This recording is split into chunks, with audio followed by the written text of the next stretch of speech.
Message is being broadcast by the Department of Defense of the Republic. At 2 a.m. Eastern Standard Time, multiple unidentified objects were confirmed to have entered Earth's atmosphere. Discovery Houston, 20 seconds to LOS speed rescue. Contact, I am in orbit. The first message that comes to you is you are a divine being. You matter. You count. You come from realms of unimaginable power and light, and you will return to those realms. The vast stretches of the unknown and the unanswered and the unfinished still far outstrip our collective comprehension. 5, 4, 3, 2, 1. Broadcasting from Forest Tower Studios, all the way from the Deep South. Now, here is your host, Joe Root.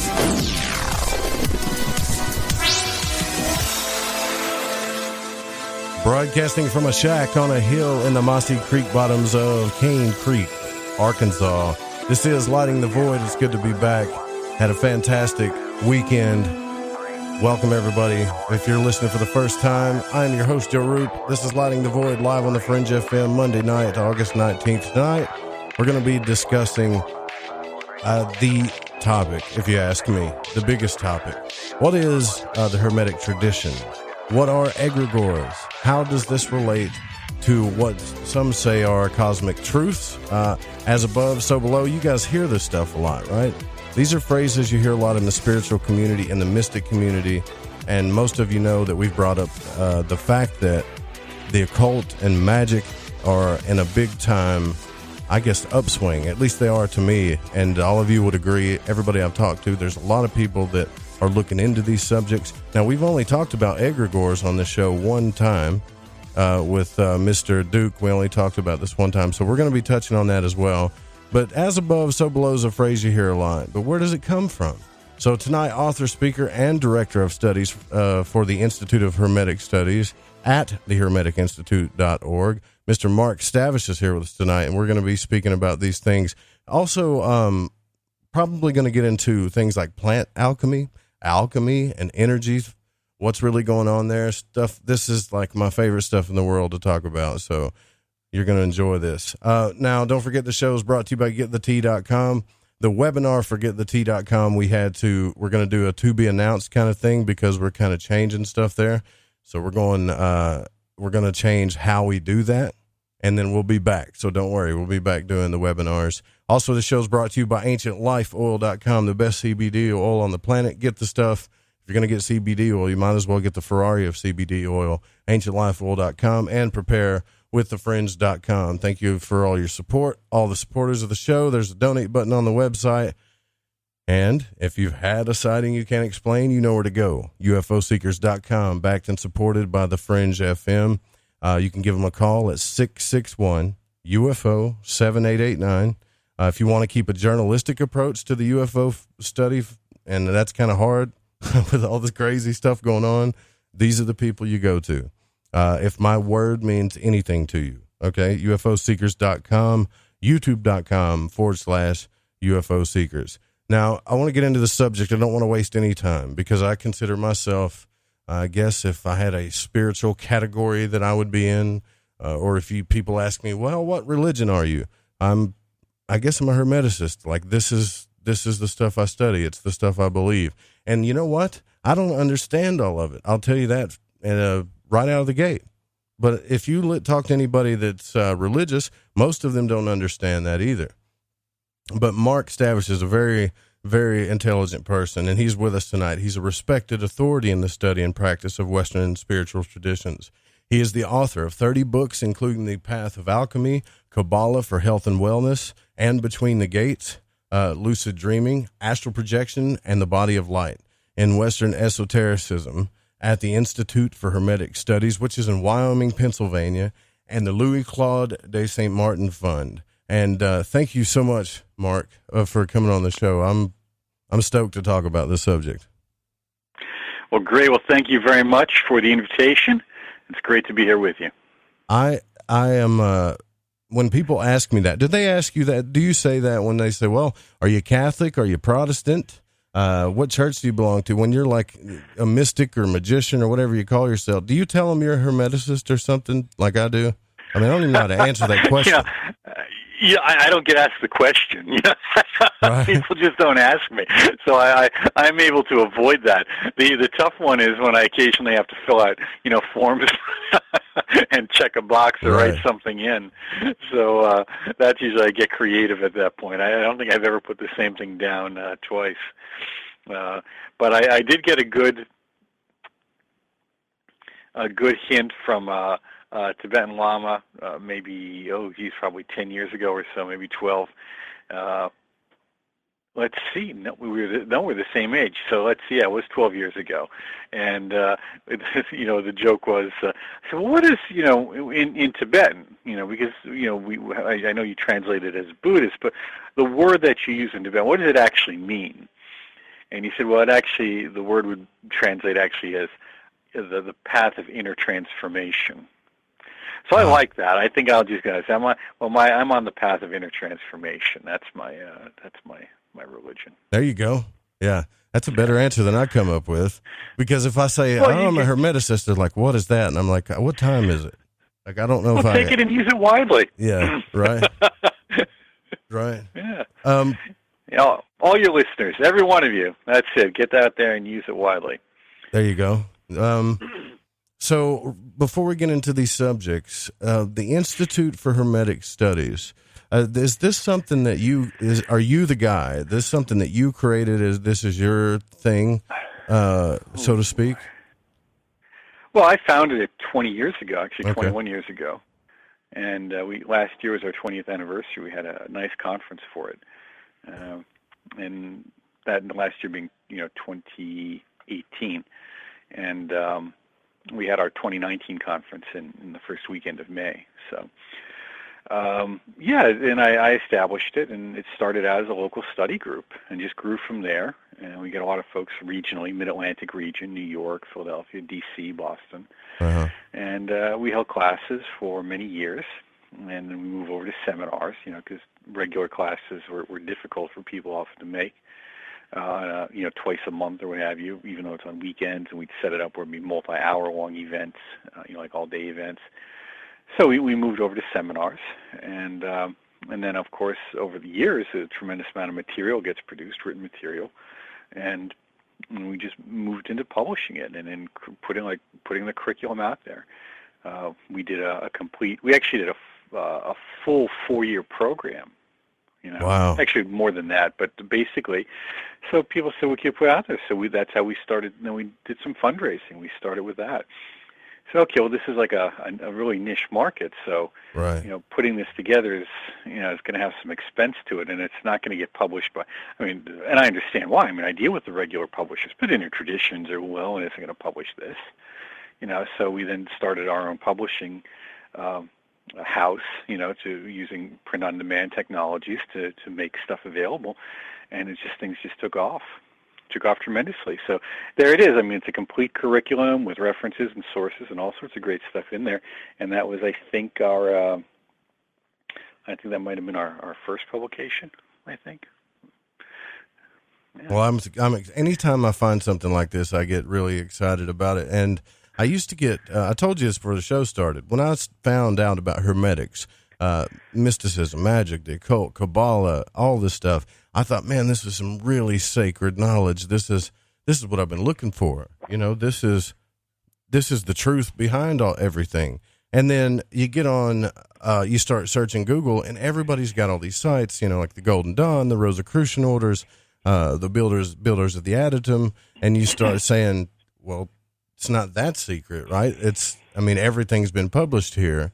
Do you feel like we're in a time and age now where it's really time for everybody that wants to start learning the inner knowledge and secrets about this stuff? Because it feels like to me that more and more people are getting involved with these studies now more than ever.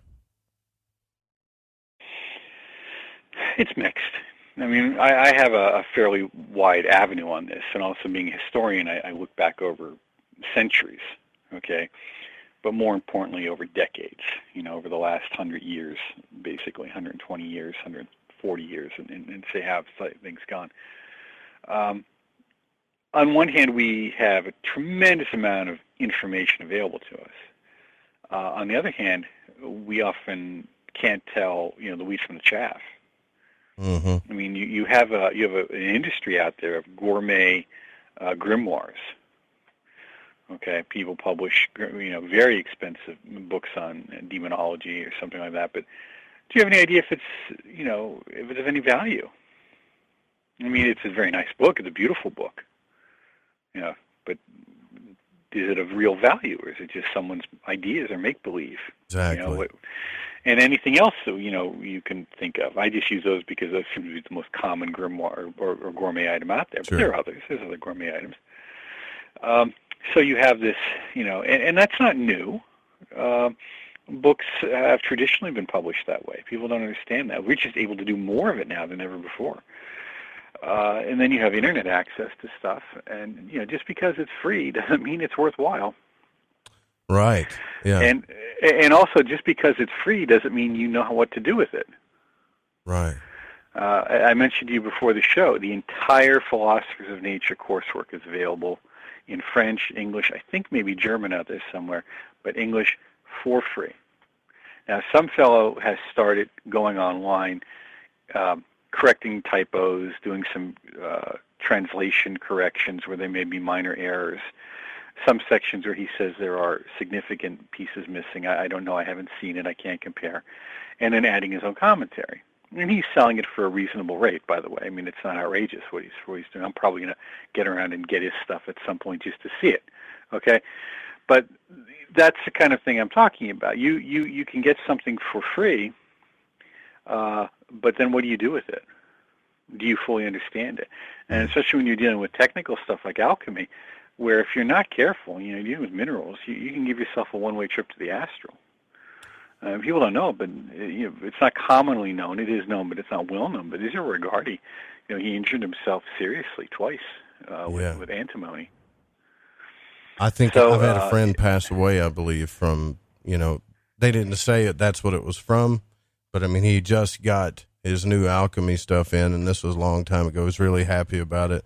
He'd been practicing this stuff forever, and next day he was gone, and I was like, man, what happened? So, and I've heard stories like that too. And I've asked everybody, look, is this stuff dangerous? Is magic dangerous? Is alchemy dangerous? And most of the people like you that have actually really studied this and done this type of work and know a lot about it, well, they all say, yes, it most definitely is and can be dangerous. So I think we should, like you're right, I think we should take that into consideration. And what you just said about the books and is it right? You have no idea, Mark, how many people ask me, well, what should I do about this? Or what should I do that? Or how do I do this? And I'm talking neophyte status type person when it comes to this. And I don't want to say, I don't know, so I'll lead them somewhere else. So how do you go through deciphering things about, okay, what's real and legit versus what's just total BS when it comes to this stuff? Well, I look at my background, and my background was very traditional, so I use it as the basis. I mean, that's what people ask me all the time, what should I read? I said, one of my books. All right, read my book. I don't want to be rude, but that's like the ultimate idiot question. Mm-hmm. What should I read? And when I say idiot, I mean that people don't think. You see, that's the problem. It's an emotional question. It's not a thinking question. If they were actually using their head and thinking, they'd say, well, which one of your books should I read? I mean, they often look at me in shock when I say one of my books. And then they say, well, then what? I said, then go through the bibliography and read every book I referenced. Gotcha. Okay. So like your book, if somebody don't know anything, well, you say, well, I got a book on Introduction to Hermeticism. It's theory and practice. That'd be a good one to start with. That's right. Read that. And then when you're done, read all the books in the bibliography. See, that's what you do in school. That's what you do when you're learning something. Exactly. Okay. Yeah. It's a methodical, detailed approach. And it's difficult. Now, you may not have to read every book. It's really a matter of individual taste. The monograph may be sufficient. You may say, I read that and that was good, and I get a handle on it now. I don't think I need to, read all of these other books in there. But in time, you may want to, so you have at least a reference point to go to. Now, of course, the bibliography isn't comprehensive, but if you read enough of it there, you'll begin to develop an intellectual understanding, a philosophical understanding, a critical understanding of what to look for in the literature as you come across it. You begin to develop the proper mental frame of mind. And when that happens, it's going to be easier, because like attracts like, right, to suddenly find yourself in possession of something useful and good. Now, the opposite is true. Well, when you fill yourself with a lot of, we'll say, cotton candy kind of books, then there's a tendency to keep finding more and more of them until, psychically you kind of develop indigestion to them, and you just can't deal with them anymore. And I think that's part of the path, really. I really do. That right now, at this time where we live, it is just so easy to go on YouTube and just find yourself completely distracted. I mean, if you want to have good YouTube lectures, go watch the New Thinking Aloud with Jeffrey Mishlove. He has fantastic sources and authors on there, covering a whole range. You'll never get bored, and you'll always get something good, and it's always going to be the highest quality and very informative and pleasant. He's a wonderfully pleasant host. Mm-hmm. So my point is, what you're developing is not just information that you and I are thinking of in terms of facts. What you're developing is a view. Okay. Okay. You're developing a philosophical view. Because without the proper philosophical view, none of this works. That makes sense, right? And I notice on the website, the 6 books that it has: Light on the Path, the one on Kabbalah, Alchemy, Freemasonry, and Between the Gates. Just looking at those titles alone lets me know that you know the truth about what's behind all this stuff. And when I say that, I don't mean Mark Stavish knows the ultimate truth on everything. What I mean is, I find time and time again, I can't talk to people about these subjects because it's either Freemasons are trying to take over the world, or all magicians are black magicians. And then when you finally do talk to somebody that does magic, they're skipping stuff. Like I got this book on Enochian magic and all. I'm like, well, what about your elements and the planets and all this other stuff that's in these teachings? You're just going to jump straight into Enochian magic. And I guess I understand what you're saying. Eventually you have to just step back and develop your own way and go your own way with it. It doesn't seem like it's a group thing to me sometimes. Well, there is and there isn't. That's the interesting part about this. There are group aspects to it. That's how we have things known as tradition. If there wasn't a certain group continuity and experience and formulation and testing, and almost objective merit to it, we'd be lost in delusion.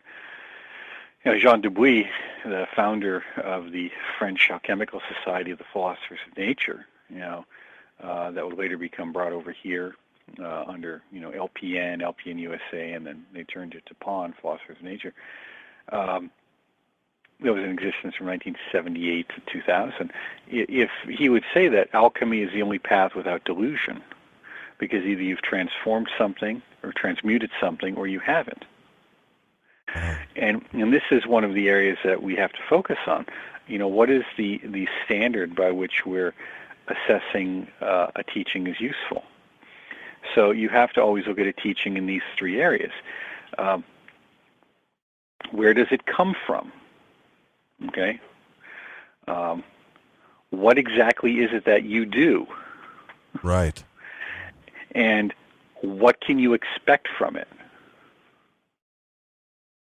That's a good question. I was actually going to ask you that question next, because alchemy is confusing to people that don't know what it is, and even me, because I hear different things from different people, right? Well, it's Carl Jung teaches alchemy, so I look at Carl Jung. Well, his is all about the collective unconscious and the symbolism and archetypes, and And then I'm like, well, why are you buying alchemy sets? And then there's a whole nother section of it where people are actually messing with, minerals and stuff like that. And then I've had someone else say, well, no, true Hermetic alchemy is you transforming your energetic body, so you can stop being unconscious and you can actually travel through the stars. And it's the ultimate secret thing. And I get that. I'm right. Okay. So maybe all three of these different sides of alchemy are true, but no one can give anybody a straight answer on that, it seems like. Well, there's some folks out there who understand it, but what you'll see is they can be, they all have their own slight preference or orientation, but at the end of the day, there is general agreement that alchemy is specifically, plants is spagyrics. Alchemy is the working with minerals. Okay, this would be like antimony or cinnabar or lead, very right. dangerous stuff. Okay, and that in working with this in the laboratory sense, a transmutation or transfer of energy will take place between the kingdoms, as it's called. And in doing so, this will have a interaction with the operator, the alchemist himself. And that in that way, the actual transformation first takes place within the energetic structure of the operator, and in and through that, the external transformation takes place, or transmutation. Now, there will be some slight disagreement on that final point, okay? But that's generally the understanding. Gotcha. So, and then that feedback loop takes place. So the alchemical transmutation is a demonstration of an inner state in an objective manner. And that would be the same in various schools of ceremonial magic. Yeah, that makes sense now. Okay. So basically, there's some fundamental truths to this that we figured out over time that have to do with actual minerals, plants, and, the alchemical physical lab. There's some actual spiritual truths that we figured out when we transmute things. But when it comes to the real ultimate goal towards the end, I mean, we here on this planet really don't know, maybe, and then we're getting close to it or trying to figure it out, and that's why there's some disagreements about it, maybe. Well, it's just disagreements because of different methods. There's different systems, and you have to look at it from that framework, too. You can, theoretically speaking, someone who is not made of philosophical stone, okay, can benefit from it on some level, so that it's a kind of transferable process. It's in many ways, a consumable talisman, if you will. Ah, okay, yeah. Okay, that makes sense. That's where we talk about the health benefits and the longevity and the transformation, those types of things. So the energy, again, it works. We see the transformation physically, whether it's even moderate, even whether it's very moderate or very profound. But that it only happens because it first takes place on the energetic level of the individual. Okay. So that makes sense, because when someone told me that alchemy was actually what you just said, it's an energetic transformation, or that's part of it. I did meet a guy once that was really old, but he looked maybe 10 years older than me. And I was like, that's impossible. You're not that age. And he said, well, he just smiled. And he said, well, that tells me that my work, that my work is working, so to speak, and just smiled about it. And I was like, well, does that mean that there's something actually to this whole, what was it? Count of St. Germain type thing where people can prolong their life even further through alchemy? Does that mean that can actually happen? Well, we can only say theoretically. I mean, the problem with these things is that, and I've gotten into, some discussions with folks, and I rarely challenge them because it's not worth it. But when some folks have public standing and reputation, make some statements, I'll say, now just remember, when you state something publicly, you place yourself in a position where don't be surprised if you're called upon to demonstrate it publicly. Yeah. Yeah, back up what you're saying, so to speak. Don't just say it. Right. Yeah, gotcha. And don't be surprised there. And I think that's reasonable. So, theoretically, if someone were to have some of these various alchemical products or medicines, as they're called, that they would be able to extend their lifespan to whatever. Okay. Well, that's fair enough. And I just wanted to touch on that, the mystery of alchemy, because it was the first thing that I was curious about with you, because I think about that all the time. I've read some books on it, and other people have asked me about it, and I don't pretend to know even the biggest truths about it. So we touched on that. Now, we've got to take our first break, but when we come back, I do want to talk about egregores and thought forms and what's really going on there based on what we think. When I say we, in the paranormal and fringe community, we have a lot of ideas about these things, and sometimes I think it's important to look at it from a magical and esoteric point of view, and that's why we're here with a perfect guest tonight to speak about these subjects. Mark Stavish. We'll be right back right after this. You guys don't go anywhere.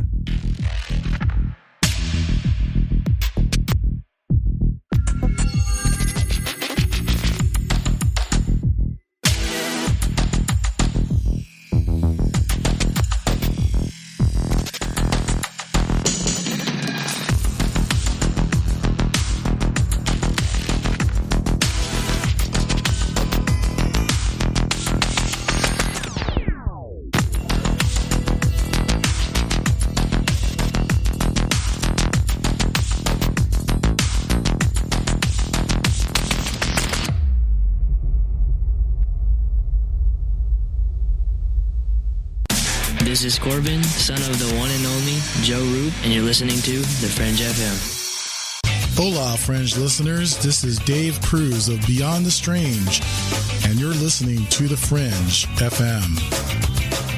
Listen, I want to tell you about G.I. Joy from GetTheTea.com. It's the best alchemical concoction of goodies for your stomach and digestive system I can recommend, and that's all based on my experience. Packed with colostrum, acidophilus, aloe, peppermint, and turmeric. If you do your own research, then you know this is the bee's knees for the stomach and digestion. Now, due to Big Brother's ears and the eye in the sky, I can't go into the details about what it helped me with. All I can say is I got relief. It's non-GMO, no fillers, no preservatives, manufactured right here in the US of A, and delivered to you by the only people who stay on top of the game and are out in front. Go grab a bottle of G.I. Joy at GetTheTea.com and see what all the fuss is about.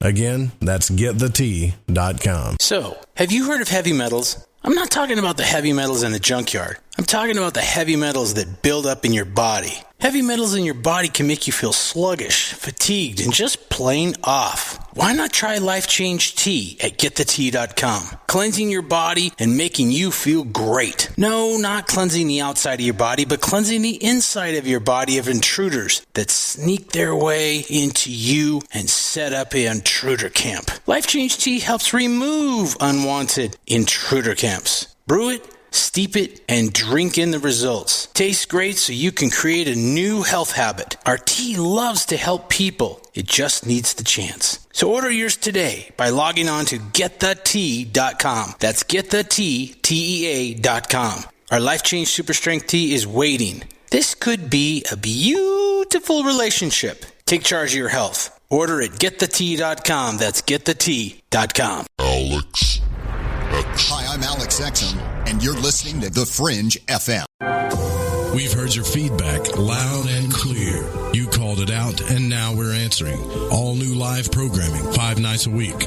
Always remember, The Fringe FM is for you, the listener, and we appreciate your feedback. Keep the feedback coming. You can email us at talkback@thefringe.fm, call the station at 501-777-5631, or send us a message on Facebook at The Fringe FM. Are you intrigued by Paranormal Talk Radio? You'll love the new Paranormal Radio app from TalkStream Live.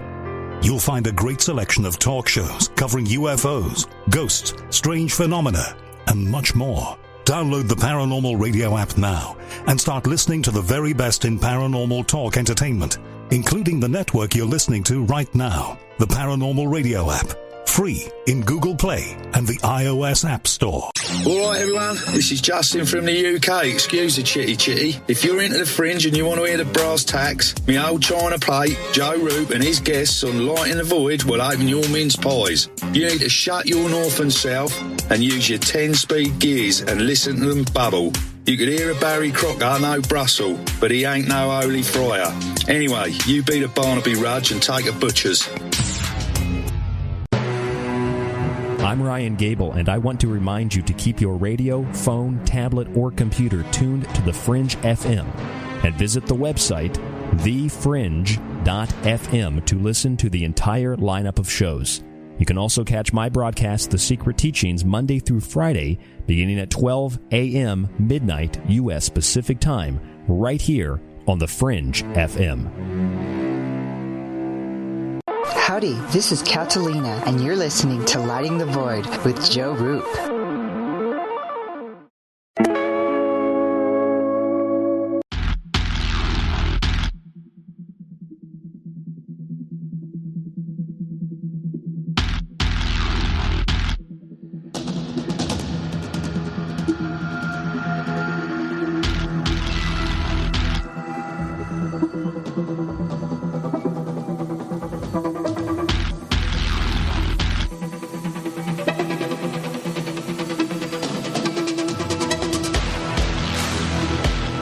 Listening to Lighting the Void Radio. All right, welcome back to Lighting the Void. I'm your host, Joe Roop. Don't forget the show's here for you, 9 p.m. Pacific to midnight, 5 nights a week.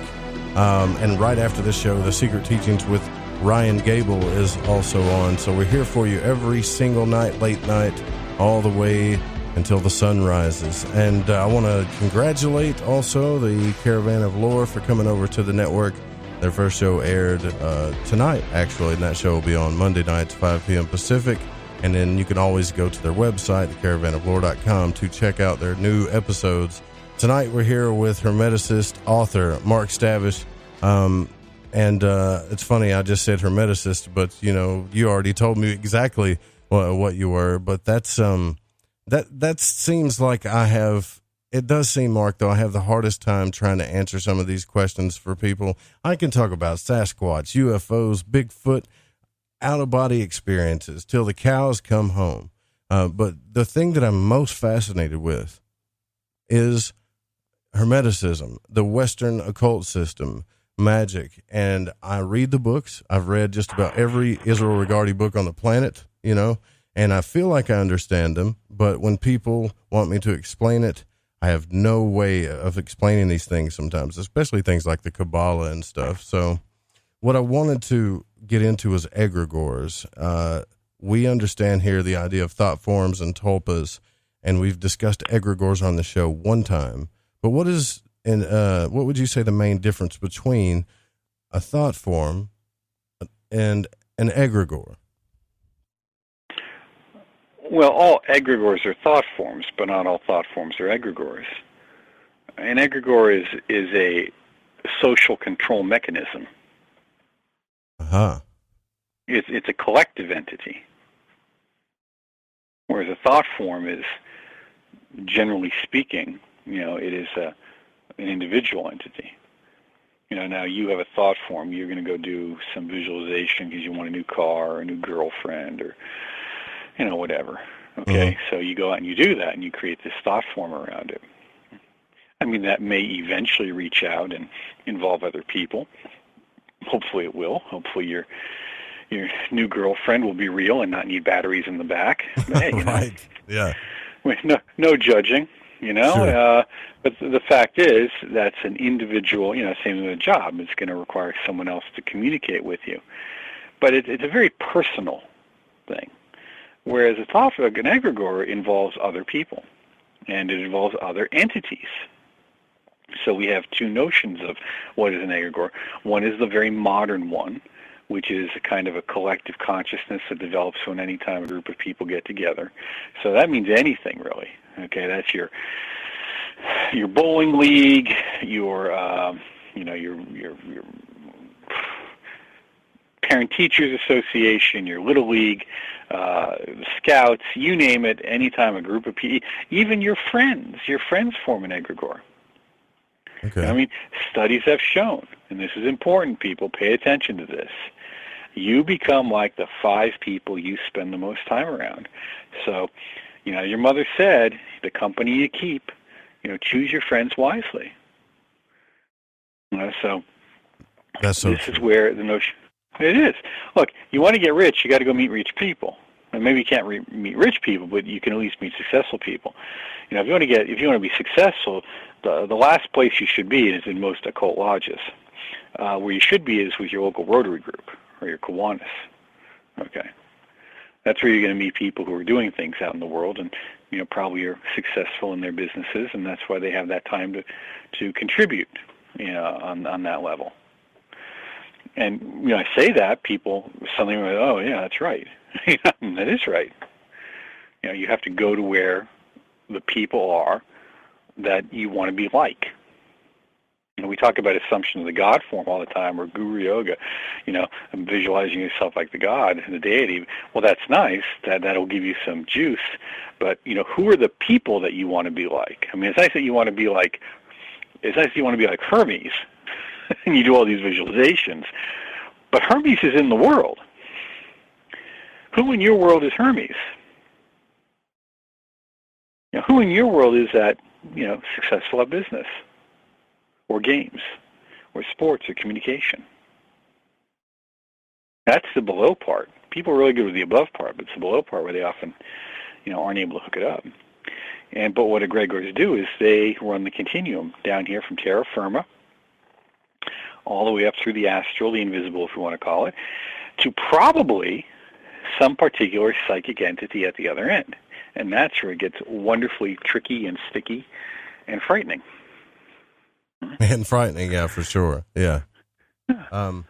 Would you say, everybody talks about the dark cabal and the deep state and things that are controlling the world, a great grand conspiracy of world control that is vamping our energy. You've heard all that stuff.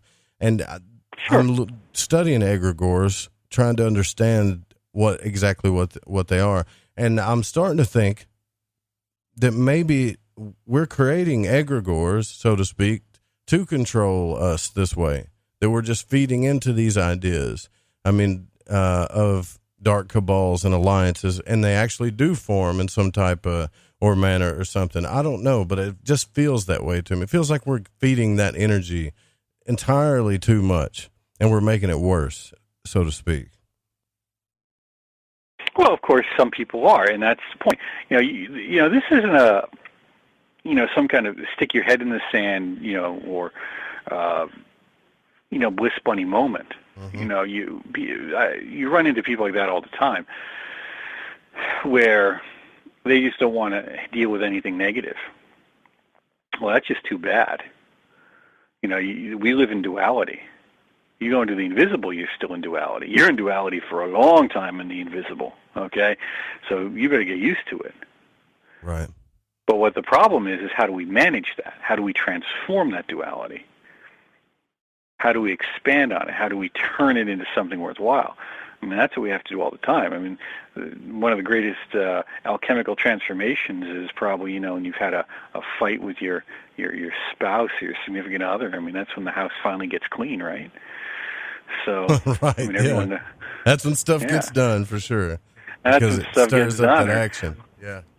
Or the mythical makeup sex too, Mm-hmm. So that's the point that you have to transform these energies, not just run from them. So we have to recognize when there's people who want to do us harm. We have enemies, visible and invisible. Exactly. Yeah. Nature is predatory. Sorry, it just is. I mean, you're down there in Arkansas. You're probably like up here, hunters.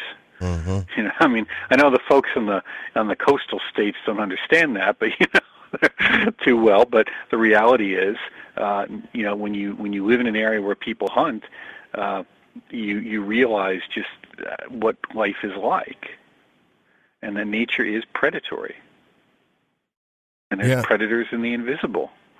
So how you manage that is what matters now.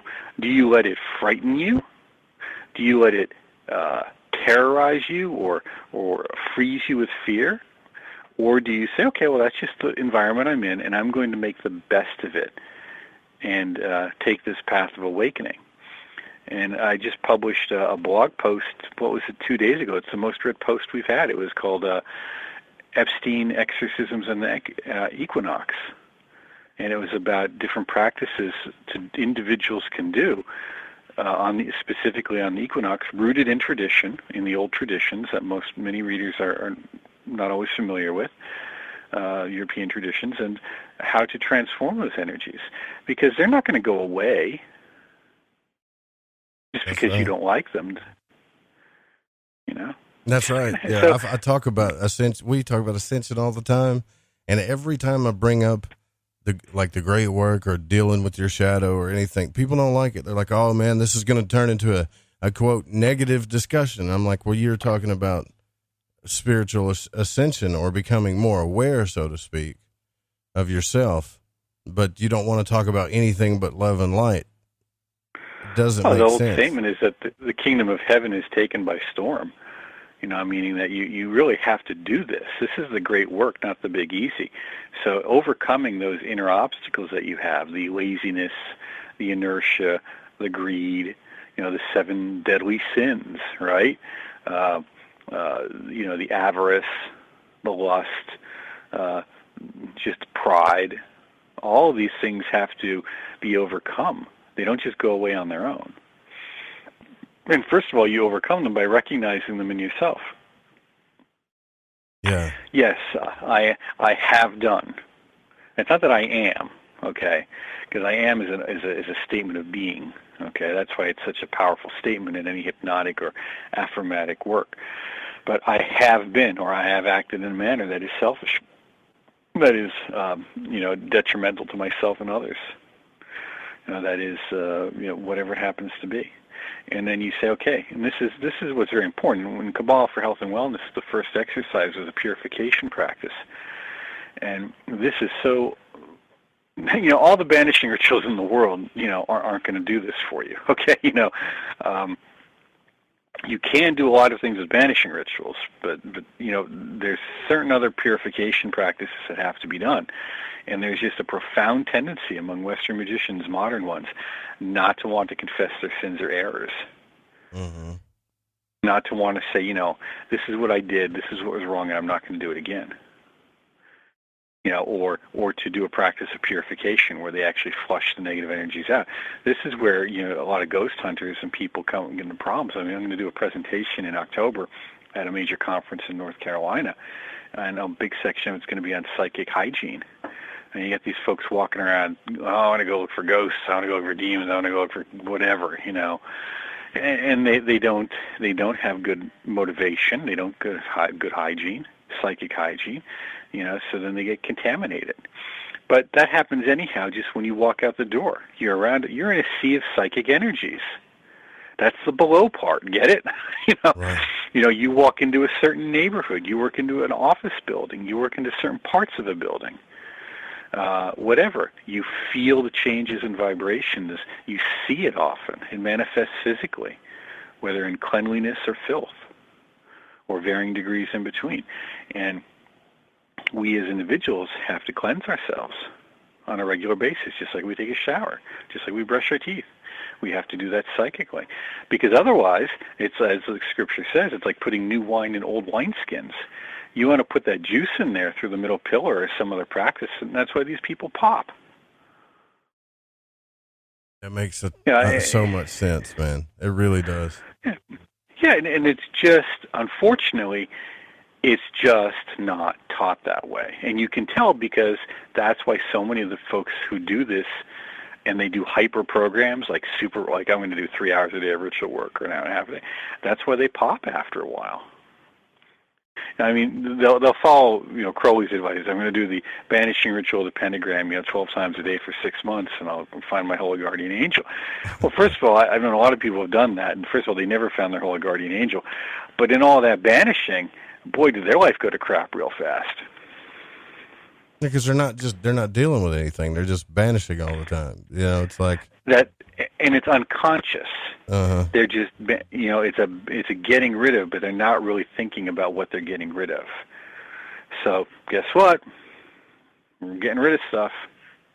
I think what people have a hard time understanding when it comes to these teachings and Hermeticism is, and I know they do, is how can you walk around in a circle and draw draw pentagrams and vibrate angelic names and God names, and it actually affect your life in a different way than it normally is. I mean, that just doesn't make sense, not scientifically. The only way it makes sense is if you look at it psychologically, right? What do you say if anybody ever asked you, like, okay, I'm going to draw a pentagram and vibrate a name, and somehow or another that's supposed to be magic, although I think people got this idea in their head that magic is like Harry Potter, where something should manifest in front of them instantly. I have a hard time trying to discuss those things. What do you say about that? Well, it depends on who you've known. I mean, most even magicians haven't known really good adepts. They may know adepts in their orders, but not with an adept who can really do those kinds of things.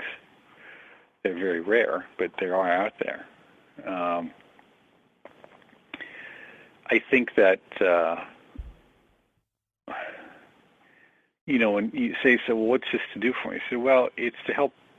The ritual helps you focus your mind and concentrate in a way that it bypasses your normal reasoning process.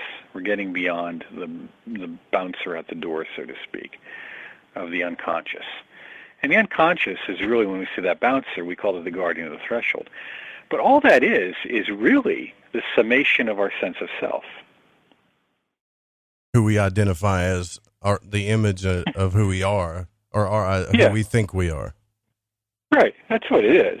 And it's limited. So we do a lot of things, a lot of visualization practices, particularly around God forms or, teachers and assumptions of that nature, to overcome our senses, our pitiful sense of self-limitation. Okay. But that's what we do all magic for. We do all magic to overcome our pitiful sense of self-limitation, no matter how grandiose the ritual may be. Because the reality is, there comes a point where you don't need the ritual anymore. If the integration has taken place, then you don't need the ritual. It's a part of you. It's a state of being now. And that being is not just mental. It's body, speech, and mind. It's thought, word, and deed. What we have is some of these systems are so ridiculously complex, particularly with gematria and symbols and that kind of thing, that people just get incredibly confused. I mean, as I joked with you before, Boda is what you do when you want to solve your insomnia. Right, yeah. And I'm sorry if that offends anyone, but I know a lot of people have gone through the Boda course, and then they're left with, after 5 years or whatever it is, okay, so what? What do I do with it? Exactly, yeah. I know all now this they can knowledge, but now what? Yeah, and it's not even knowledge you can do anything with, really, because if you could do something with, you wouldn't be asking yourself, what do I do with it? It's not like you spend 7 years learning how to be an engineer or even 3 years learning how to be a dental technician. You can get a nice job cleaning teeth, for a decent wage with some benefits. It's not like that. It's you're studying all this supposed symbolic interconnectedness of the cosmos.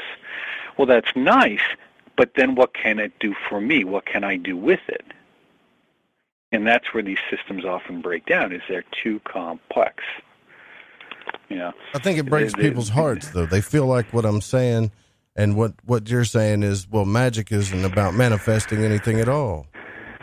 You're saying it's about just this high work. There's no, you mean I can't get the girlfriend I want, or manifest the car want, right? That's what they think. I'm saying you can, but you have to use a system that's geared towards that. Right. You have to be direct, clear, concise, and focused. So you look at your system, and is your system clear, concise, and focused? Because if it is, then you're probably going to get more things done. If you have more moving parts, it is like a rifle, you know? Some of the best rifles have the fewest moving parts, because moving parts break. You know, it's the same thing in anything else we've worked with in our lives, you know. When it gets over-engineered, it begins to break down. There's a potentiality increase for, you know, the gears jamming, so to speak. And that's particularly true in anything that has to do with magic, because magic functions primarily below the threshold of our everyday consciousness. So if we have to think about things, we're not functioning below the threshold of consciousness. We're focusing along, you know, in the area of consciousness. Do you understand? Yes. Yeah. So the more you've memorized, the more internal it is. The more natural it is, the more you've practiced, the more internal it is. That's the other part. You have to find systems that are natural in their effect, in their effort. If you have to stop and think and count off your paces and make sure you've turned a proper cut square or right angle before you turn off in the temple, you know, that if that is not practiced heavily and repeatedly, it will be unnatural, which means the energy won't flow. And that's what this is all about too, right? There's a consciousness aspect to it, and then there's also an energetic transformation aspect to it.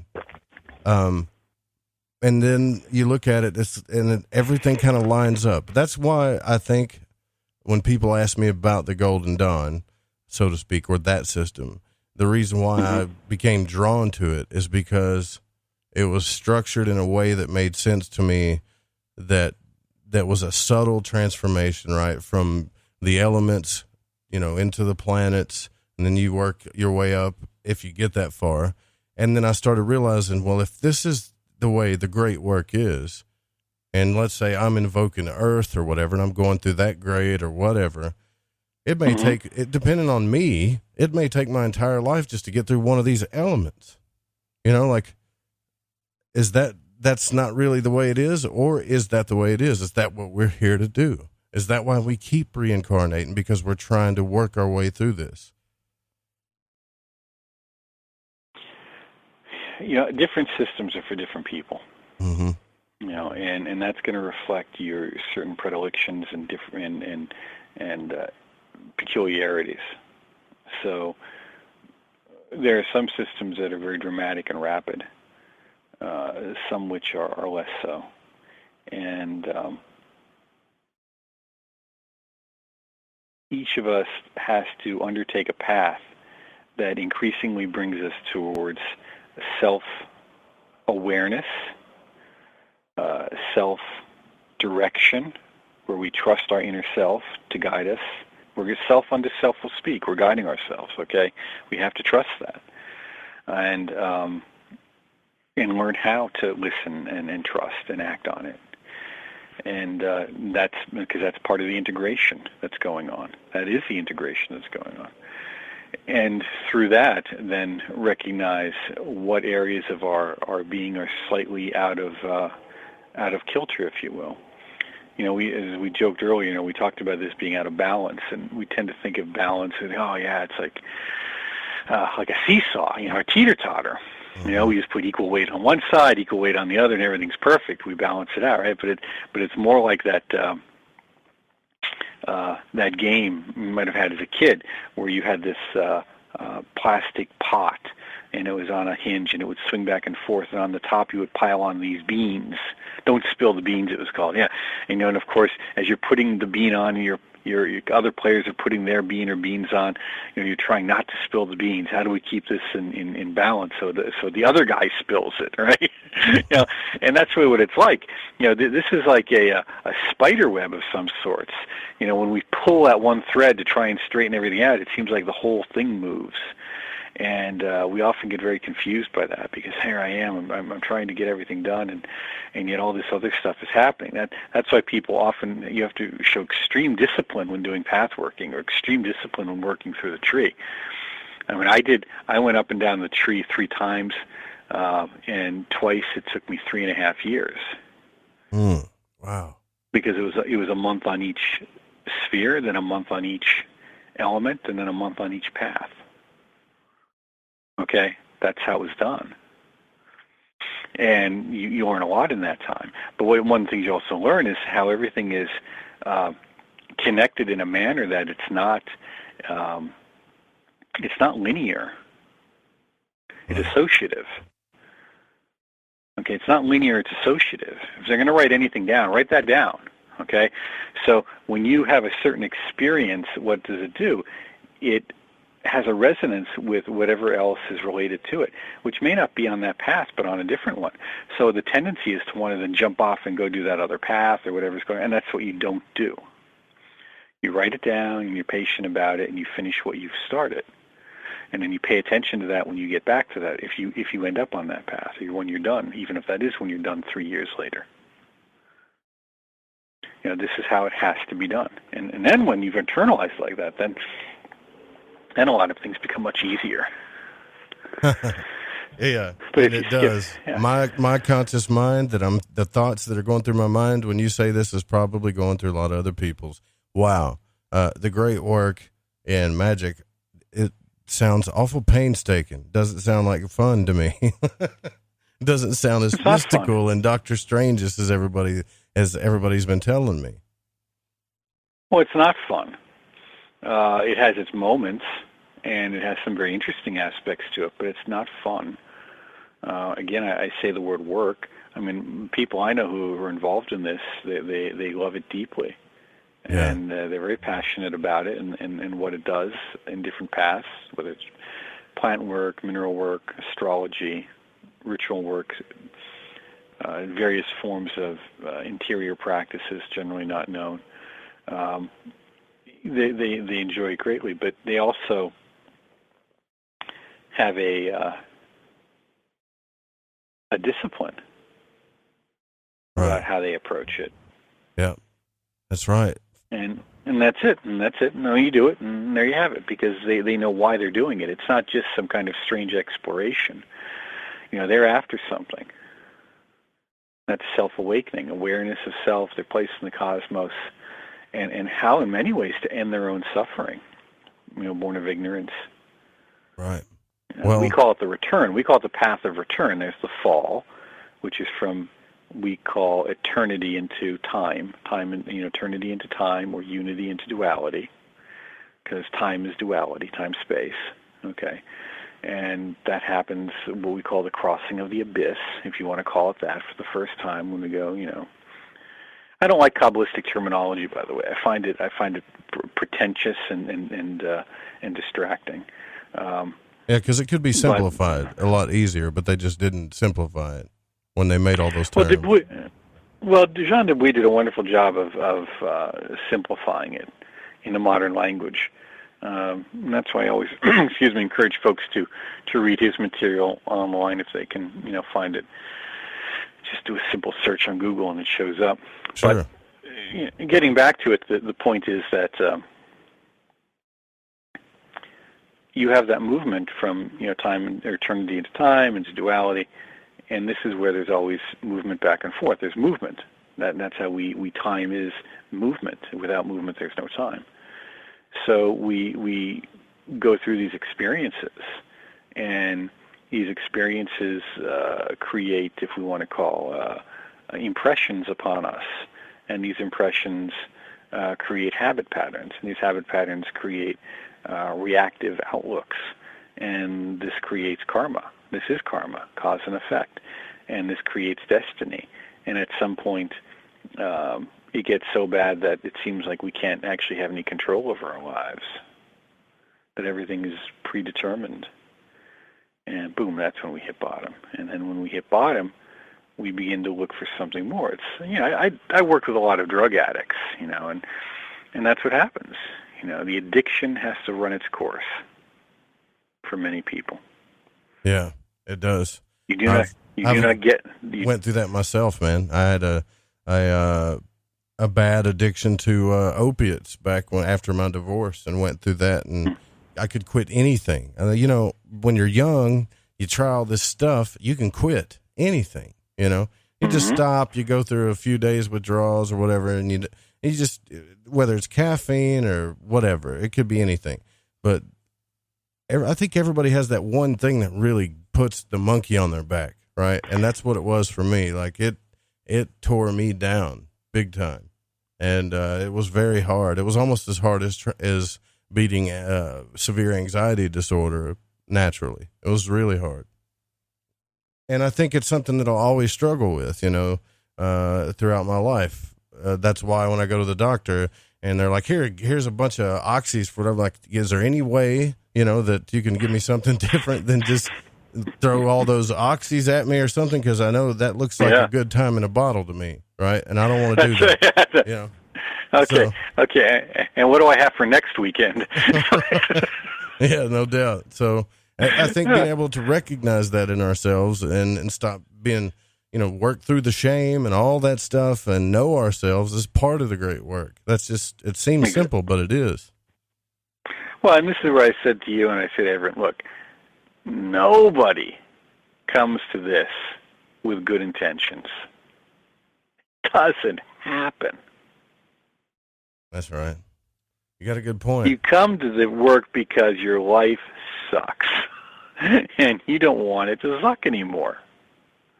And, you know, or because, you know, you want to change something. And often it can be very material. Like I said, you want a nicer house. You know, right. You want a better car. You may need a better car. You may need a nicer house. Now, this may not be a luxury item. This may be this is necessity stuff. You want to eat real food. You want a job. You want to have a happy life.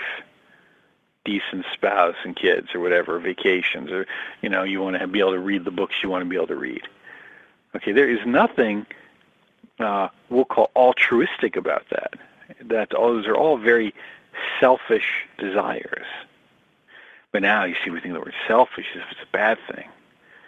You're supposed to be altruistic. Well, the gods help those who help themselves. If you don't help yourself, who will? You know, if you don't take care of your life, who will? And this is where a lot of the altruistic notions that have made their way into modern magical practices are really distorted. It is very good to be kind and generous. This is beneficial. However, you know, being kind and generous doesn't mean voting to raise someone else's taxes so you can feel good about yourself. You know, it means you actually going out of your way to do something. Right. Okay. You know, and this is really important. So, you know, when you undertake this journey, you know, it is all about you, but it's not all about you. And this is the contradiction that we encounter, and we begin to encounter more and more profound contradictions on the path as we go. And the stronger the contradictions and the stronger our ability to resolve them is, in fact, you know, one of the most significant aspects of the work. It's what actually allows us to move forward. And that resolving of contradictions is what I talked about earlier, the actual transformation, where we don't run from those things that scare us, but we more or less, in some ways, you run towards them. Yes, yeah, you got to, and it's scary, right? You don't want to deal with that or go towards that or deal with that stuff, but you got to. And I think what I've found out more than anything, Mark, through the study of Hermetics, I probably could have used any school, but I'm serious when you said suffering leads people to this thing. Hermetics was the only thing that where I actually could face those things. I don't know why nothing else could do that for me, but Hermetics made me want to face those things for some reason. Maybe it's only for some people and for others it's not. I don't know. Well, you never know. And the fact is that you face it and you move on, and you face it in a very real way. And people think that these things are just, we say face it, we're talking about as if it's just something we intellectualize, over a beer in a bar. It's not. It means that through these experiences, you may have profoundly terrorizing experiences. Yeah. Profoundly. And whether it's in a nightmare, or whether it's in a ritual, or whether it's just comes upon you spontaneously, it will happen. And that is a profound release of energy, an encounter with the unknown on a level that it makes or breaks you. And when you have these things, and I don't encourage people to, but that's why we sometimes, not always, you don't see it too much in most of these Golden Dawn style systems. They're very they try to be very sanitized with good reason. Okay, with good reason, because it's a slower path and it's good. Don't take that wrong when I say slower. It's still very, very fast and very important, but it's not the same as moving head-on into your nightmares, okay? And in some systems, when you deal with these things that frighten and terrorize you, you do it with that purpose of bringing up the fear. And, people talk about how brave they are until they're actually, in their house alone and they hear the door creak, suddenly, That's, yeah. Yeah, man. I like tell people that they're a all cat the on time. the ceiling. I sound real tough, but when I get in the dark and I'm all alone and it's total blackness, and it's quiet, it gets really loud for me, Yeah, and that's for everyone. And that's why in the Tibetans they have a thing called the dark retreat, where you go into the darkness for a short period, several days. Typical period is 7 weeks. So you're in total darkness for 7 weeks. Whew. That just freaked me out thinking about it. Yeah. And just try that now. Try that for a day. And of course, you want to be careful. You go into a closet. You have a nice closet. I have a nice one here. My wife often says, that closet's great for dark retreat. Yeah, it is. Yeah. And especially if the weather's nice, like in the fall, Mm-hmm. Yeah. It's nice. And that way you just sit there with your own thoughts in total darkness for a day. 12 hours, 24 hours. Try it for 2 days. Try it for 3. Now, of course, there's strange things happen to your eyes. They have to acclimate to the darkness, and that's part of it, the process of what you see and then experience and the psychic states that it triggers. Excuse me, but my point is, if you're not comfortable with your own thoughts, your own mind, you're in trouble when you're dead. Yeah, no doubt. You're going to be in real trouble. That does scare me a lot. Honestly, Mark, because the more I've studied together with my audience about the out-of-body experience and what people have seen on the other side, when they're out of body, and occultists too, that there's sometimes these people that are trapped in their own energetic screw-ups, like their own energetic addictions, and they're stuck in between worlds and they can't get away, and it's just horrifying to think about. Now, if that is real, then we've got some stuff we really need to start working on. All of us, I think. Well, that's why I wrote Between the Gates, and one of the best things you can do is, when you do your meditations, you have to have a focal point. When the Catholics do the rosary, they used to say, Mary, be with us at our hour of death. Be with us at the hour of death. So they're calling, this is a form of guru yoga, or deity practice of some kind, Yidam practice. They're calling on this, be with us at the hour of death. Well, you can do the same. You have your deity that you really believe in, or a teacher that you really have confidence in, and you resolve firmly, you practice daily. As you go to sleep, you resolve to merge your mind with their mind. That's pretty intense. each night. Yeah. You can have a nice picture of them in the morning, at the on your wall, so you see it when you wake up. You can have it above you if you want, behind you, so it have that sense that it is above your crown. Because when you exit, the goal is to exit higher up, to shoot out the top of your head if possible, is the goal. But, all these images that you have on your walls, these are essentially astral portals. That's what they were for the Egyptians. They'd paint doors on the crypts, so that the spirits could get out and come back. Because how do you see things? At that level, you see things in a kind of weird way. It's strange. You see something, is it real, is it not? How do you guide it? Till clarity of mind sets in. So my point is that, that's where a good place to put emphasis on your practice. Because if you merge your mind with that ideal, the deity ideal, or the teacher ideal, and it's a good teacher, it's someone you truly trust. You trust your soul with, you trust your life with, okay? Then you will be in good shape. And I've been lucky. I've had teachers that I would trust. I said to them, would you give them money? I said, of course. I said, why? Why do you ask? I said, I trust them with my very consciousness, and you're asking them if I would give them money? Right. I trust them with my psyche and but I wouldn't loan them $5 or it doesn't make any sense. Yeah. Here's the thing though, that with this is, I'm really so thankful that you said that, because I've had other people come on here and say, well, you got to do your shadow work. You got to do this. And they don't quite explain it the way you did. And I don't want to take away from the beauty of magic at all, or becoming the magician at all. I think it has its rewards. I don't want to take that away, that it definitely does have its rewards, but I always wanted to try to understand, or even talk about more, what that tarot card, the magician, actually means.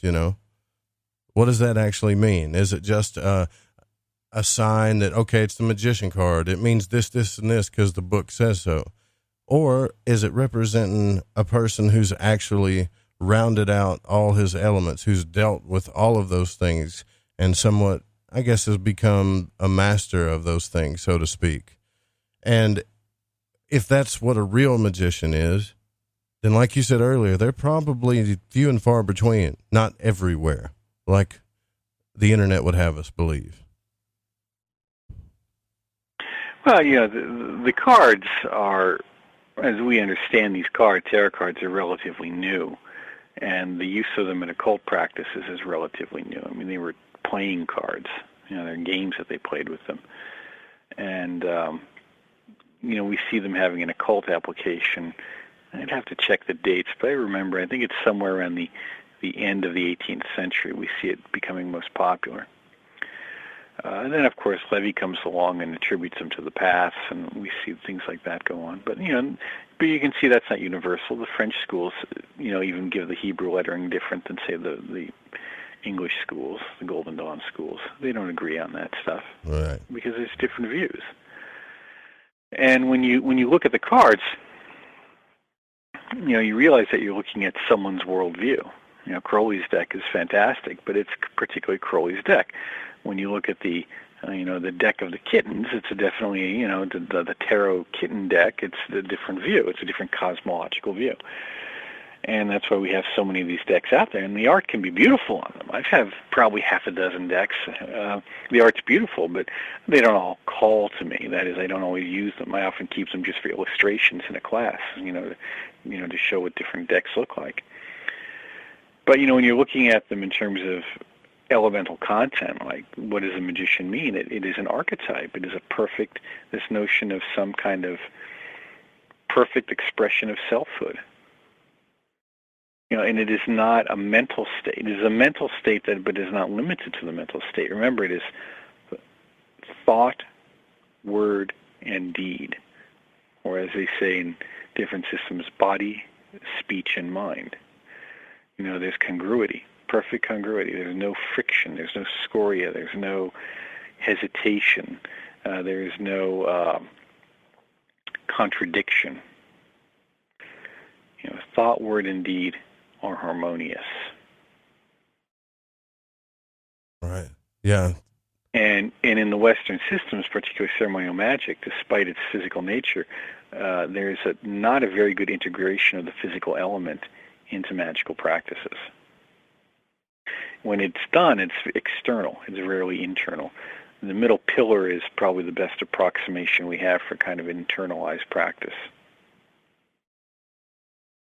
Well, how do you get this energy from the total abstraction of Keter, and then we'll say total abstraction, and get it down to the complete individuation and concreteness we think of as Malkuth, and then back again. That's what we're talking about. Yeah, and for those that don't know what he's talking about, Keter's the top of the tree, and Malkuth is supposedly where we're at now, the kingdom, the physical plane. I read a lot of books on that too. Dion Fortune's book was the only one where I even started remotely understanding what the tree was talking about and how energy moves through it in manifestation. Then I read Chicken Kabbalah, and then picked up Israel Regardie's Garden of Pomegranates, and then I started understanding it, why it's used, why magicians use that. But another thing I noticed too, Mark, is I started really seeing how this story of the Kabbalah, let's just say, or the narrative of what happens on that tree, was buried in Western religion, even Christianity. And I couldn't really explain it because I couldn't explain Kabbalah, so it seems like the more you go down this road of learning these things, the less you relate to people. At least it has been in my experience. Has it been that way for you? Well, I think it's that way for everyone because, we call it the path of return. And you're going on to a return to your individual nature. You're seeking to understand yourself and the purpose and the meaning of life and the cosmos and your place in it. And by that very nature, that pulls you away from a lot of the day-to-day concerns. You may still like sports, but you simply aren't that concerned with who wins. Or unless it's a professional aspect, professional necessity, because you don't have that much time. You don't recognize, wait a minute, I'm going to die. I only have so much time. I got to use this time wisely. Exactly. Well, I don't want to sit in a bar and hear people complain about work. That's not doing any good. I want to go do something with my life. And of course, then the more you go to do something with your life, whether it's, create a career, invent something new, write a novel, go be famous, you've got people around you who are going to try and deter you from that because you're doing it and they're not. And they don't think of it that way, but, you know how it is. Misery loves company, and they want to keep you miserable and in their company. So you then have to make difficult decisions, and that can often be family members. No, just, man, you've done this like 5 times. Right before I was about to say something, you say it. Yeah. So, like, that's what they pay me the big bucks for. I mean, right when I figured out about some of the basic principles, like polarity, and I mean, I really understood it, right? Not just, I get it, positive, negative, how it's written. No, I mean, really understand it. I started to stop talking about things like politics, unless I really wanted to, religion, the things that made people extremely polar, right? Or angry. And then once I did that, I thought, well, I'm at a higher awareness than everybody. No, like I got to where I couldn't have conversations with people because they didn't want to talk to me because I didn't want to talk about these subjects. So it became like the more you understood these things and the more you even put them in your life, the harder it was to find people to talk to and relate to or sit at a bar with. Yeah, and that goes back to, we talked about earlier about egregores or social control mechanisms and all that kind of thing. Right. Yeah. Everything goes to the low. It's very simple. I mean, it's the lowest common denominator. And, what is the easiest thing? That we all have habits. We all have habits. That's nothing new. But the purpose of being on the path is to recognize which habits are healthy for you and which ones aren't. to choose, not be habituated or unconscious, which is to react. Response is thought. Reaction is habit or training, depending on if it's a good habit that you've decided to have for yourself. So, deep. When you're doing this, as you're going through the path, you're pulling out all these habits and you're laying them bare, and you're saying, okay, that one, I don't like that one. That one, no, that's no good for me anymore. That one's good for me. I'll keep that, or maybe I should do more of that. And you begin to understand where they come from too, why you do the things you do. It's not just enough to accept the fact that we have to do it in the beginning, but we begin to understand why we do it. And so the more we understand ourselves, the easier it is to understand others. And of course, the most dangerous person in the world is someone who's taken Psych 101. So, we have to be careful. We have to be careful there too. And that's where you get people who they begin this work and suddenly they want to save the world now. We're going to spread the light. We're going to spread the light. No one's done this before. Right. Yeah, we're going to build the order. We're going to have temples everywhere. Mm-hmm. Yeah.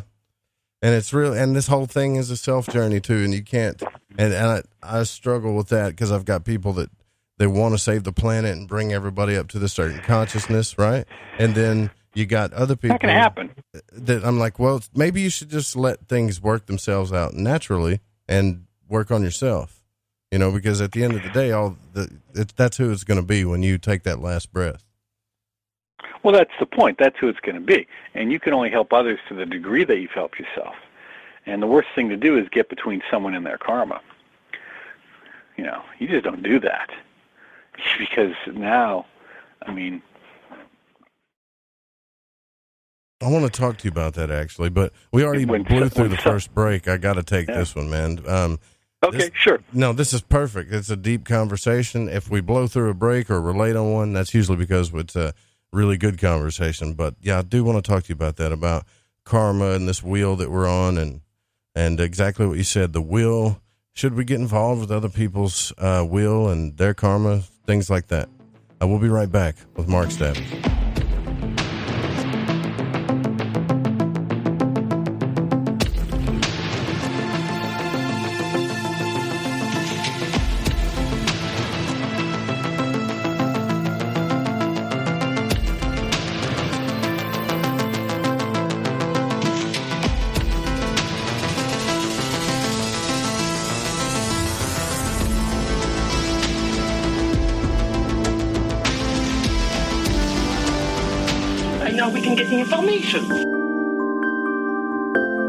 I love magic, and on Lighting the Void, each and every week, you will get to hear shows about magic, mysticism, and many other subjects that stretch your mind and imagination. So when I got my mind on the magic and the magic on my mind, I listened to Lighting the Void on the Fringe FM. It's magic.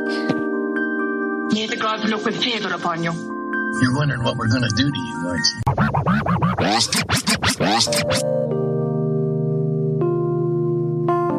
This is Elle. I listen to Lighting the Void because it's interactive radio with good content, interesting guests, and a humble host, sharing this journey through the esoteric. Hey, Joe Roop. Thanks for having us along for the ride. Thank you so much. What a delightful evening. Well, I got a lot of ground to cover.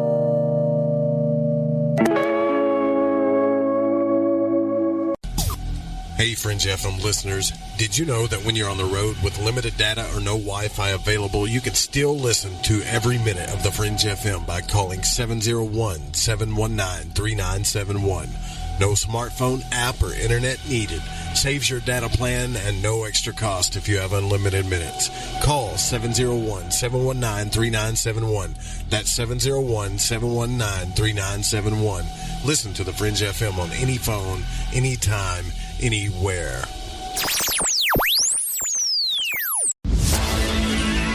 Hi, this is Kronox from Belgium, and you're listening to Lighting the Void with Joe Roop.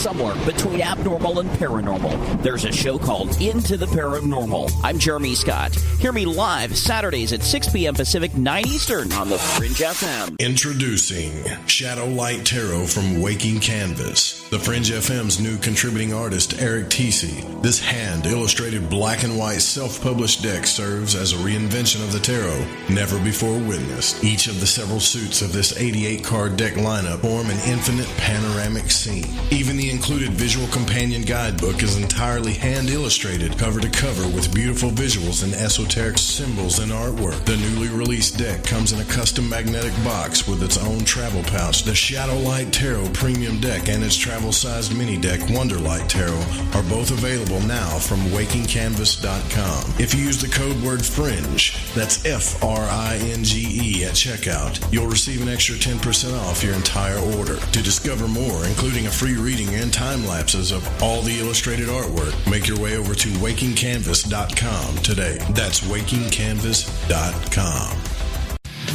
We all have that story to tell in our lives. The winds were howling, the ground shook, you could hear rushing water, and then history repeats itself. When there's no power, refrigeration fails, stores with their shelves stripped bare, ATMs can't operate, deliveries stop. Then what? These events can last days or weeks. You need a plan. In statements made during recent interviews, FEMA Administrator Brock Long has repeatedly urged all Americans to understand three truths. FEMA is broke, the system is broken.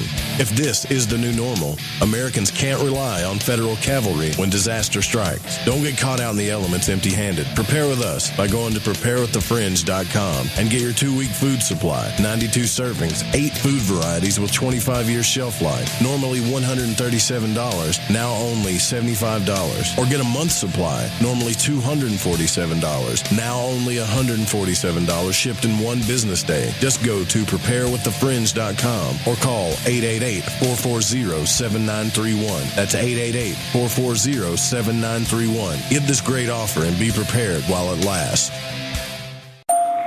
Come, walk through the mossy creek and up the hill. Never mind the flashing lights and otherworldly shadows. They stay hidden within the trees. Come, step up to the shack and begin your journey to the answers that you seek. This is Lady Anne, and you are listening to Lighting the Void on the Fringe FM. We've heard your feedback loud and clear. You called it out, and now we're answering. All new live programming, 5 nights a week. Always remember, the Fringe FM is for you, the listener, and we appreciate your feedback. Keep the feedback coming. You can email us at talkback@thefringe.fm, call the station at 501-777-5631, or send us a message on Facebook at The Fringe FM. You're listening to Lighting the Void Radio. Occult Arcana is a balanced and objective guide to those subjects considered a part of the nature of light and darkness. Addressed in this text is a compilation of material that will provide new perspectives and awaken latent abilities that we all possess. The content herein shall provide magical sustenance for adept and novice alike, and will help strengthen the cornerstone of mystic understanding and alchemical transmutation. If you are interested in this modern grimoire, you can find detailed information and ways to order by visiting www.thesecretteachings.info. Although esoteric and occult studies remain vast, they are rooted within a universal philosophy that is difficult, if not impossible by finite terms, to explain in words. Language places restriction and erects barriers to understandings. By this it is to be understood that there are some things man should consider far too sacred to profane with definition. For these concepts and the manner by which we live our lives, we shall take a note from the Greek philosopher Pythagoras. Quote, "Silence is better than unmeaning words." End quote. To get your autographed copy of Occult Arcana today, simply visit www.thesecretteachings.info or email The Secret Teachings at rdgable@yahoo.com.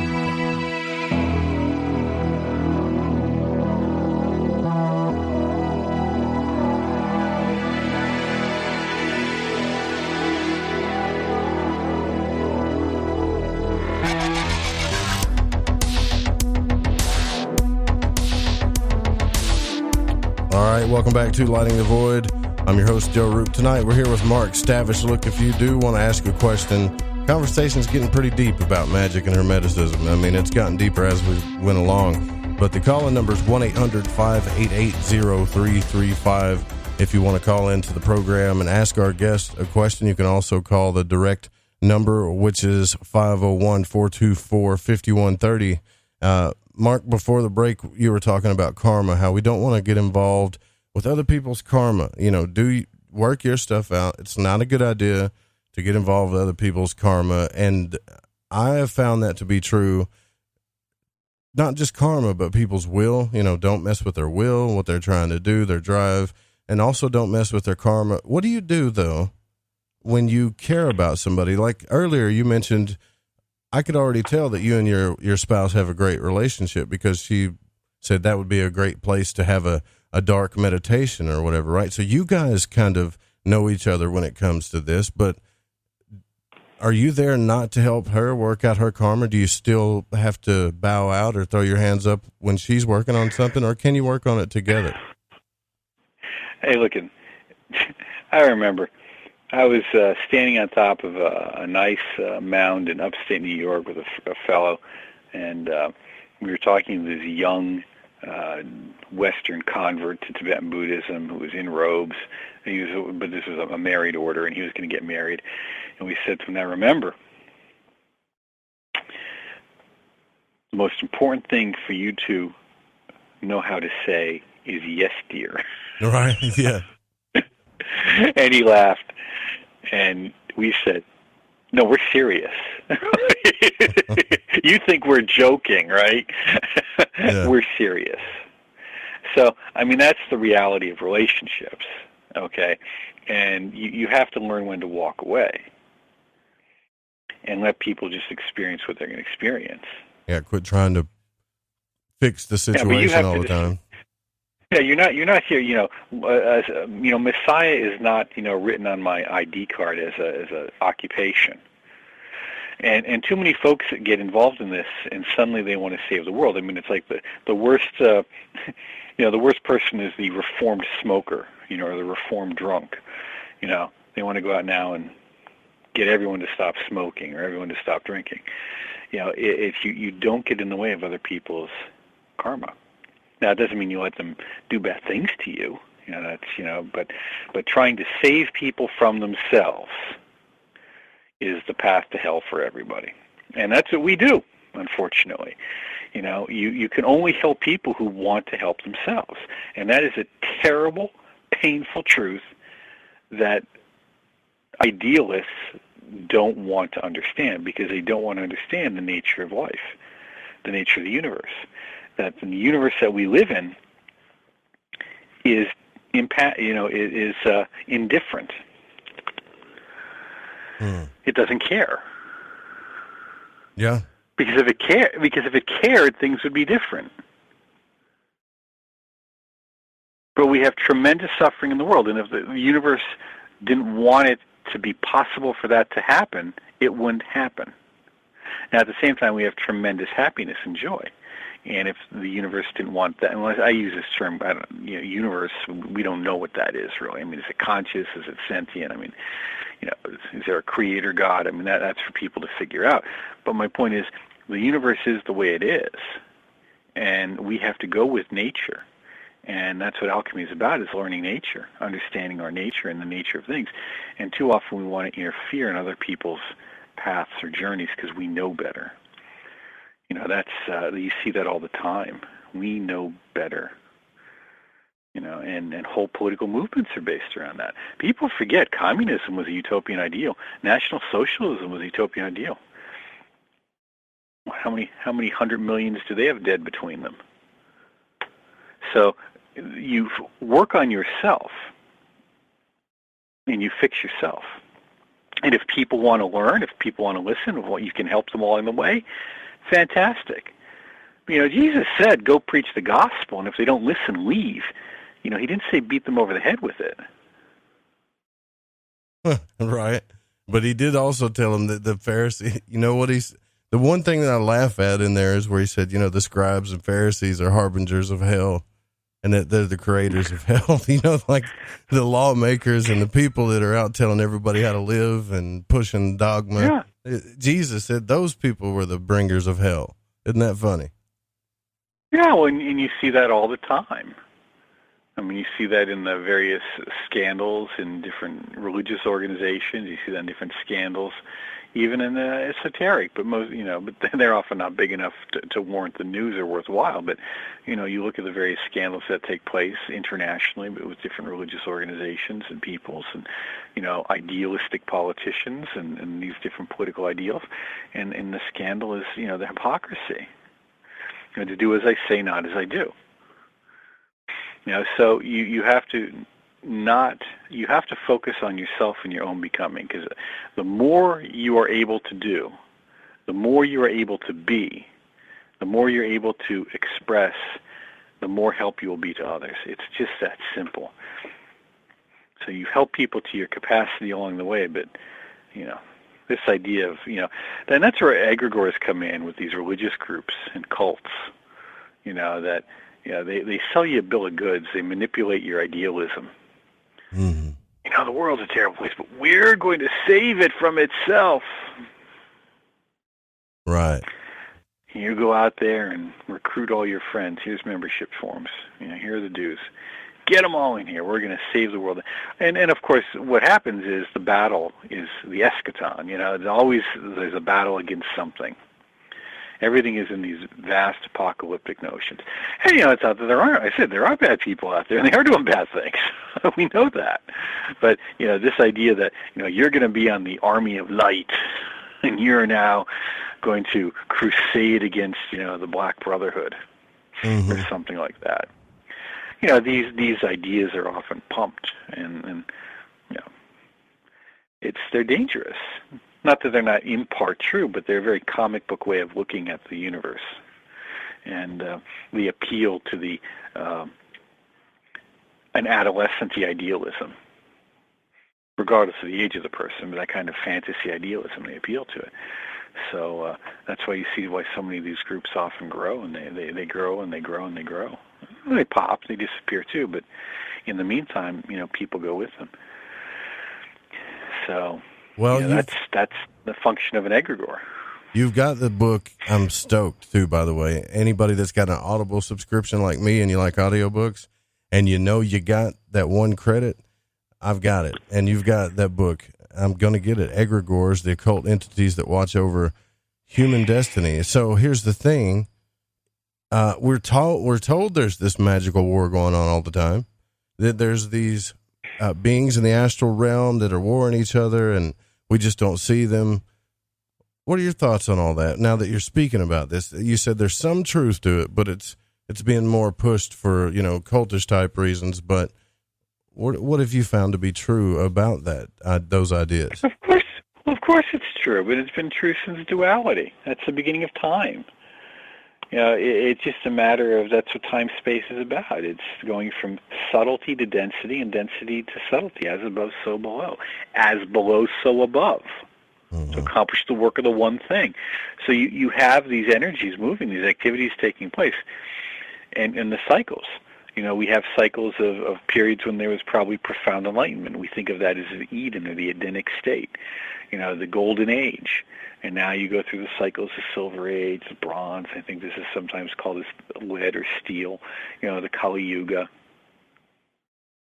And here at the Kali Yuga, as one Lama said to me, he's just throwing numbers out there, but I think there may be a little bit of truth to it, just based on, some marketing data, honestly, and sales. In the Golden Age, 95% of the people were, involved in spirituality. There weren't rituals. Everything was just, it just was. It was a pure state. It was a natural state. And then you don't see rituals until the Silver Age, and you don't see temple building until, the next age, and so on. He goes, but with each age, or the vast cosmic cycle, the amount of people interested declines. So now we're at 5% of people interested in spirituality, and the rest don't care. Now we're just using these numbers for discussion, but that's the idea, okay? Right. So, sure. Sure it is. But what are you going to do? Well, you're going to still do your thing and do your best. That's what you're going to do. And if you're called upon directly to engage in these malefic forces, then you'll know how, because you'll be called upon. You'll have some experience and some practice to deal with it. But to go and seek them out like people do is tempting, madness and death. Yeah, and I say that in all seriousness. Right.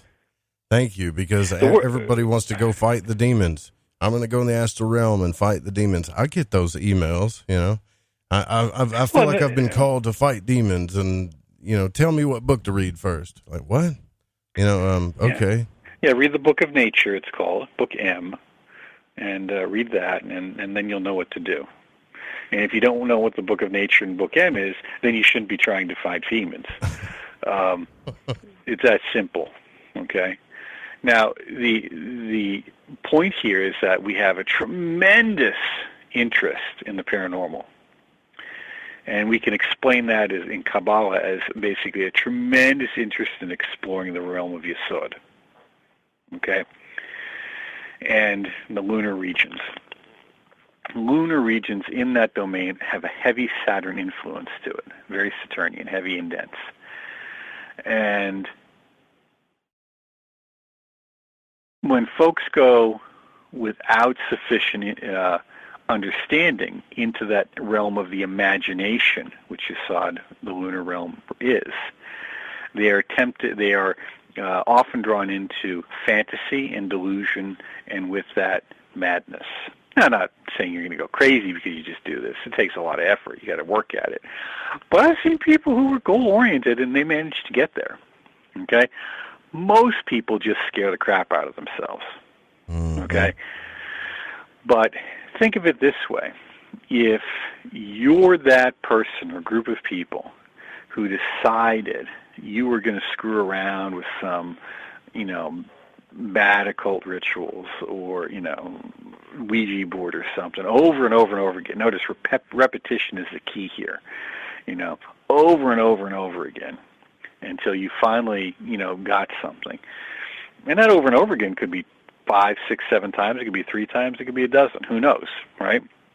I mean, and then you terrify yourself. What have you done? You've had an encounter with the invisible, and instead of it leading you on the path to awakening, it's terrified you and stunted you. So in that sense, if you want to call it this, evil won. You've self-neutralized. Get it? Okay, yeah, that does make sense. You've self-neutralized, yeah. Yeah, okay, that's done. You're good. You're not a problem. You've taken yourself off the game as an equation. You're out of the game. So if people, the best thing that people can do is instead of going into haunted houses and looking for trouble, because they'll find it, is to learn to meditate and understand the contents and nature of their own mind, to have a real spiritual practice. I am shocked and appalled at the number of paranormal researchers I routinely talk to who do not have a regular practice. And if they do, their spirituality is basically some kind of veiled form of fundamentalist Christianity or some kind of Catholic Gnosticism, for lack of a better term, in which it's basically their whole metaphysical view is basically, good and evil, and humanity stuck somewhere in between. And if they need to deal with stuff, they're going to have a priest come and do a Roman ritual. I mean, that's it's like a comic book Hollywood view that they have of everything. Yeah. And of course, the church is behind that. By the way, the Roman Catholic Church is. Believe, yeah. Well, and the Warrens, created an industry, a brand, and the Catholic Church was always behind that, even back in the day in the 70s. It's a beautiful model. Think about it. Mm-hmm. Evil in the universe, and the only ones who can save you are priests with this Roman ritual. Yeah, and the funny thing is about that, earlier you were mentioning the fallen, right? And this is something that we've talked about before, the state of, falling, or how we fell here in a state of, I guess you could say, forgetfulness, unconsciousness, mm-hmm. whatever. Yeah, it is. It's forgetfulness, yeah. You look at the I guess, the archetypes or the story of Lucifer and the fallen, and the story and archetype of Christ. And I even asked Jordan Maxwell and everybody this question, and I'm still going to get Knowles on and talk to more people about this, the Lucifer-Christ paradox, right? To me, and I'm just taking a stab at what my gut's telling me here, is that it's telling us, it's talking about a fallen state of consciousness into the material world, that into the human body where you're dealing with flesh and spirit all the time, and that you have to, do the great work to go back to be, I guess, Christ-like, or the magician, or just wake up, That's very simplified. But when you look in the text, everybody's like Luciferianism and Lucifer this. When you look in the text, there's like one verse about Lucifer, how they have fallen. That's it. When you look in grimoires, he's one of the four kings of hell. It's very perplexing to me, this whole Lucifer, Christ, Morning Star, they both call themselves Morning Star thing. But my gut tells me that it's interrelated to what I just said, though. Well, one of the ways, Jean Dubuis used to say, look, the fall, of course, was a conscious decision of the individualized, or the beings to individualize and experience duality and all that meant, and that's what we come through. Then we reach rock bottom, quite literally and figuratively, with terra firma, and then we begin the path of return and have what they call the initiation of the nadir, the nadir, and this descent of energy is constantly going on, as is the ascent. Okay. And when you're passing people on the street, like we'll say on the ascent, you get out of their way if they're on the descent. We're just going to take you down with them, so you get out of their way. And as we ascend, we get fuller, lighter, full of wisdom and light and love and joy and all these things, these qualities that we think are positive. And it brings different occult powers with it, too, because of the awakening. We're no longer ignorant of certain things. But there's a point where, at different points, there's a certain equality, if you will. And that equality is, like when two trains are passing. Okay. So say you have someone who is, we'll say, on the ascent, and they're like at Tifereth, or we would say Christ, okay, like that, just for discussion's sake. Sure. Well, if someone was on the descent and they were like Antichrist, they would appear the same. Because they're on the same floor, if you will, for a period of time. Makes sense. So you couldn't tell the difference between them. Well, an adept could, or someone else could, but from the average person with their it's just a material outlook and not much exposure or interest in the invisible, that they just see oohs and ahs and miracles. Yeah. I get what you're saying. Okay. They can't tell the difference between ascent and descent. Yeah, I mean, Tifereth, or that state of consciousness, is that state of consciousness if something's there performing miracles, whether it fell or whether it's rising to awareness, it's still at that level. I see what you're saying. So it would take somebody that had very good discernment and an occult knowledge to see the difference between the two. Yeah, it's just funny to me that even Bill Cooper, Jordan Max, I've asked everybody this question. Why, the Morning Star thing, why do they both refer to themselves as that? Are they the same person? And Bill Cooper didn't know. He admitted that. He was like the great grandfather of conspiracy, so to speak. Jordan Maxwell, I talked to him a few times, and he talks about all these great metaphors and understandings of occult knowledge, and still doesn't the word know. Satan comes up in the Old Testament, and the word Satan comes up in the Old Testament as a poser. And his role in the Old Testament, is of God's loyal right-hand man. Mm-hmm. Job says, I love you, I love you. Satan says, what? I'll go find out for you if he really loves you. So he's the opposition. And we see that with the tempting of Jesus. The notion of Lucifer comes up later on when there's a translation of Lucifer, which is a Roman deity. And that somehow gets convoluted or turned into this notion of Lucifer and Satan being the same. And it has to do with a statement of being the morning star, but the word Lucifer doesn't actually appear. Right. That's a Roman deity. That's a Latin. The scriptures are written in Greek.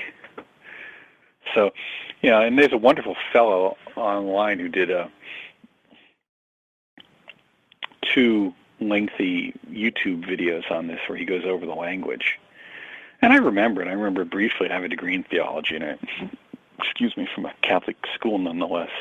And I vaguely remember that, a lot of going over some of that stuff. I didn't go over too much, but a little bit in the language. So, when we look at this, again, the notion is, the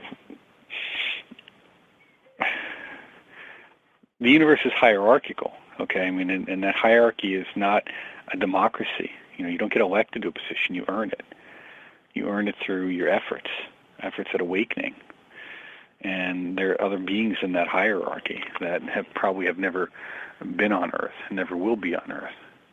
Mm-hmm. It's vast, and we don't fully grasp what these beings are. Right. And there's other hierarchies that are based on a different kind of power. We call it, the inverse hierarchies, or whatever you want to call them. So you're not going to defeat them. It's not going to happen.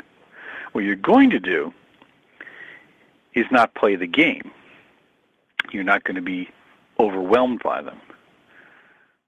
You're going to purify yourself so that the potentialities of evil cannot work in and through you. The goodness can work in and through you. And then at some point you'll even get rid of the goodness. That is, get rid of the notion of duality altogether. And that's when we would talk about the return to eternity, from time to eternity. If you have to pick a side, pick good, because at least good's going to work in your favor.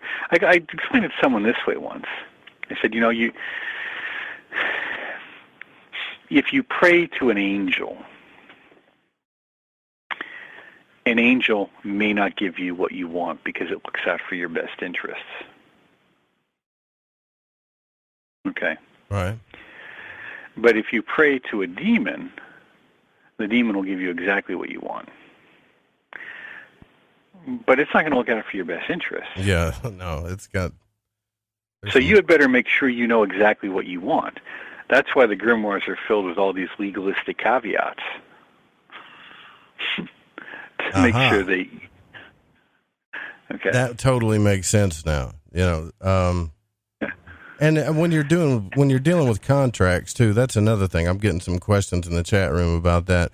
I was always taught that contracts, written contracts, contracts are ruled by Saturn, right? That's what I've been told. You're dealing with that realm.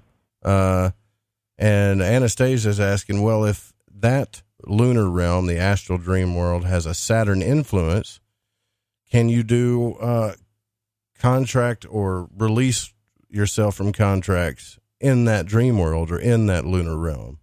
If that makes any sense, she asks. Yeah, this whole notion of soul contracts, I don't know where this is coming from. People have asked this to me before. It's a New Age thing, I think. But it's a variation of the idea of you making a deal with the devil. Look, you make an agreement. An agreement is a binding oath. And, it's made, and a legal contract has to have 3 elements to it. And that is 2 parties and reciprocation and consideration for both parties. So a contract that does not have consideration is not considered legally binding, at least if I remember that little contract law I took in college. My point is, you're an idiot if you enter into a contract without full knowledge. That's why they have things called lawyers. And it's the same thing in the invisible. And this is where the fantasy and delusional stuff takes place. Those contracts only exist on that fantasy and delusional level. They don't exist in any reality. But they have such an emotional strength, that's where the constriction of the contract or the contact on the contract takes place. You firmly believe this thing to have happened, and therefore you play the game. if you don't want to do it, you just don't do it. You say, you know what, that doesn't work. But what are you going to do? Where are you going to go? I mean, if you entered into some kind of agreement with an actual invisible being for XYZ services or goods, and those are actually delivered, now what are you going to do if you renege? You better have a backup plan. Now, I'm sure most people don't have that. They just think they're in some contract, but they're really not. It's just all in their own mind, which means you break it in your own mind. But you need to have a place to go. You need to have a good spiritual plan, a good spiritual practice, so that you're not bothered by these kinds of things. Right. Yeah, I mean, does that make sense? It does to me, because I kind of did my own thing with that, and the physical realm, not so much the astral realm. When I started hearing about these soul contracts and ancestral contracts, all these different contracts I was supposed to be under, I just made a statement just to be safe to the universe. Is like, I release myself from all these contracts, because if I did it unknowingly. Right. And, shortly after that, a lot of things that were bothering me went away. But then again, is it psychological? Is it something that you believe that's hanging you up about the contracts? Right. It's just, it's a mess. Well, whenever we give something a name, we make it concrete. Mm-hmm. That's why, in order to control a deity, you had to know its secret name. In order to control a demon, you have to know its name. In order to call an angel or an adept, you need to know their name. Okay, it's a name. It's like, we speak to me. You call me and say, "Hey, is this Mark?" I say, "Yes, it is." The power of the name is the power of energy or connection or mantra, or spell casting, hence enchanting. So when you give it a name, you make it concrete, which is good, because then you can get rid of it, but it also means you can actually bring it into existence by obsessing over it. Oh, this, a psychic lady told me I have this spell contract. What's a soul contract? What's that? First of all, tell me what the soul is. What's your soul? What's this contract? You can't even define soul. So, I think you can define a contract with what? Who? Now, we have what we call a karma, which is a cause and effect. Okay, the effects of our actions over time. Right. Time immemorial. From the beginning of time, we carry this karma with us that we seek to understand, and rectify. This happens through groups. So there's family karma, there's community karma, there's all sorts of karmas. The fact of the matter is, it's all done out of ignorance. Otherwise, it wouldn't be the way it is. So as soon as you seek to free yourself from it, many things become easier just by the fact that you seek to be free of it. Fair enough. Doesn't wipe it clean, but it makes it easier. But to think that some invisible being's holding on to some kind of strange, file with your name on it, and it's.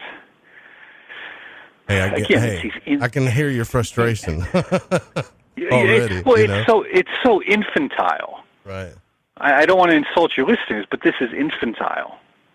It's like a comic book. Yeah. Speaking of which, I've got to take a break here, but I know our time's running out with you, and I want to talk about your book a little bit more, Egregores, the occult entities that watch over human destiny. You can get that on Amazon. You can get it on audiobook form. That's the one I'm going to be getting.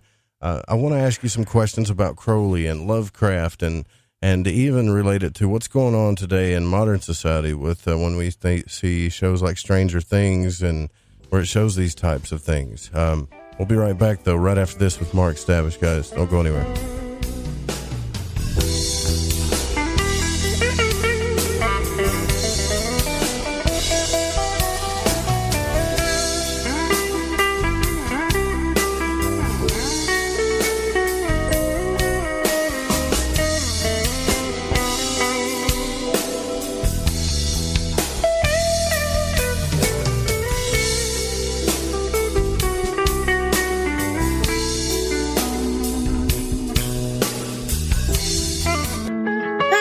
This is Sammy.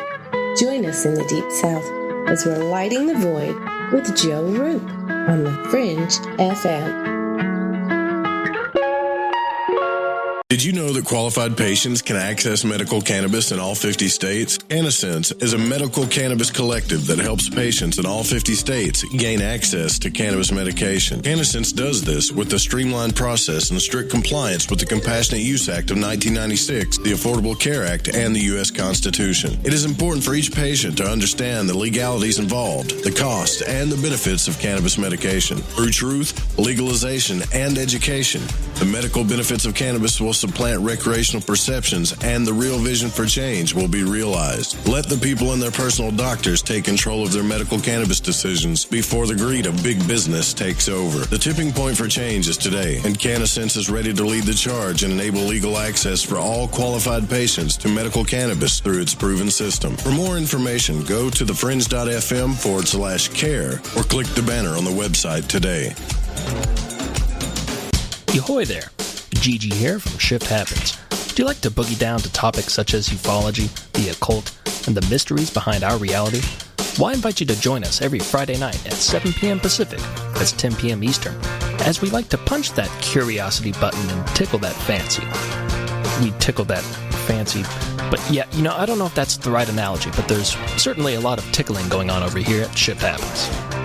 Hey, is that a new music app? Yeah, check it out. Surfer Music Discovery. It links to thousands of online stations, but the twist is you see the song names and artists that are now playing live. That's different. No guessing. Looks like a waterfall of music. So many formats. Rock, oldies, country, R&B, jazz, and a whole lot more. How's that spelled? Surfer. S-U-R-F-R. Is it expensive? It's free. No need to sign up or sign in. Get the Surfer Music app free from Google Play or the App Store. AncientLifeOil.com. For your CBD needs, just remember, AncientLifeOil.com. What does it do for the body, you ask? I can't say to the people in the suits that run the industry. Big Pharma's all over CBD because of its well, you know what I mean. Research the benefits of CBD on Google and come back to AncientLifeOil.com and purchase your CBD today.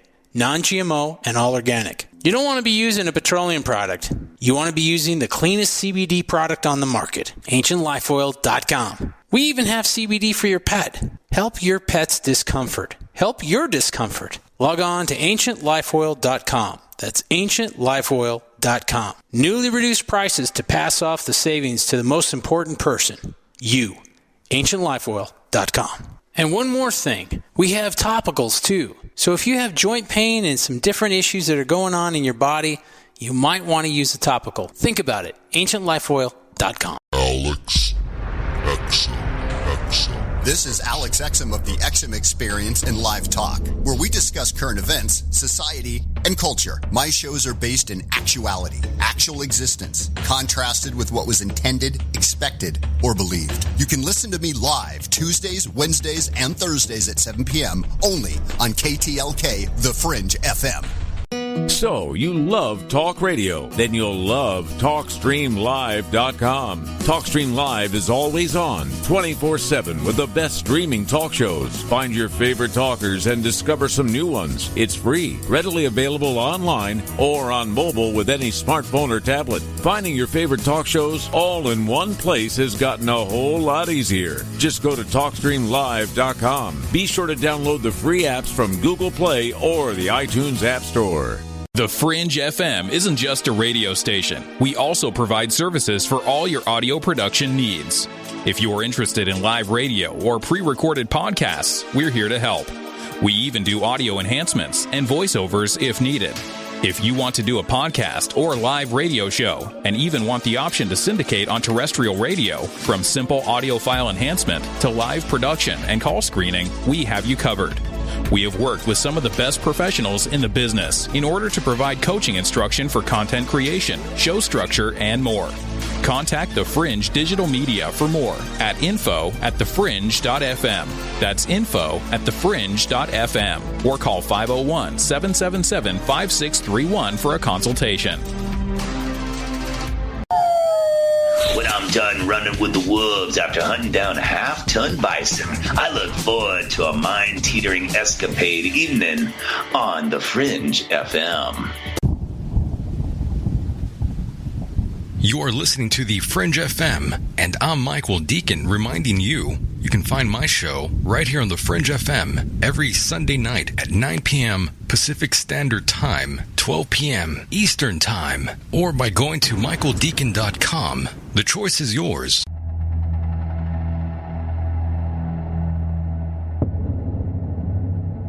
You're listening to Lighting the Void.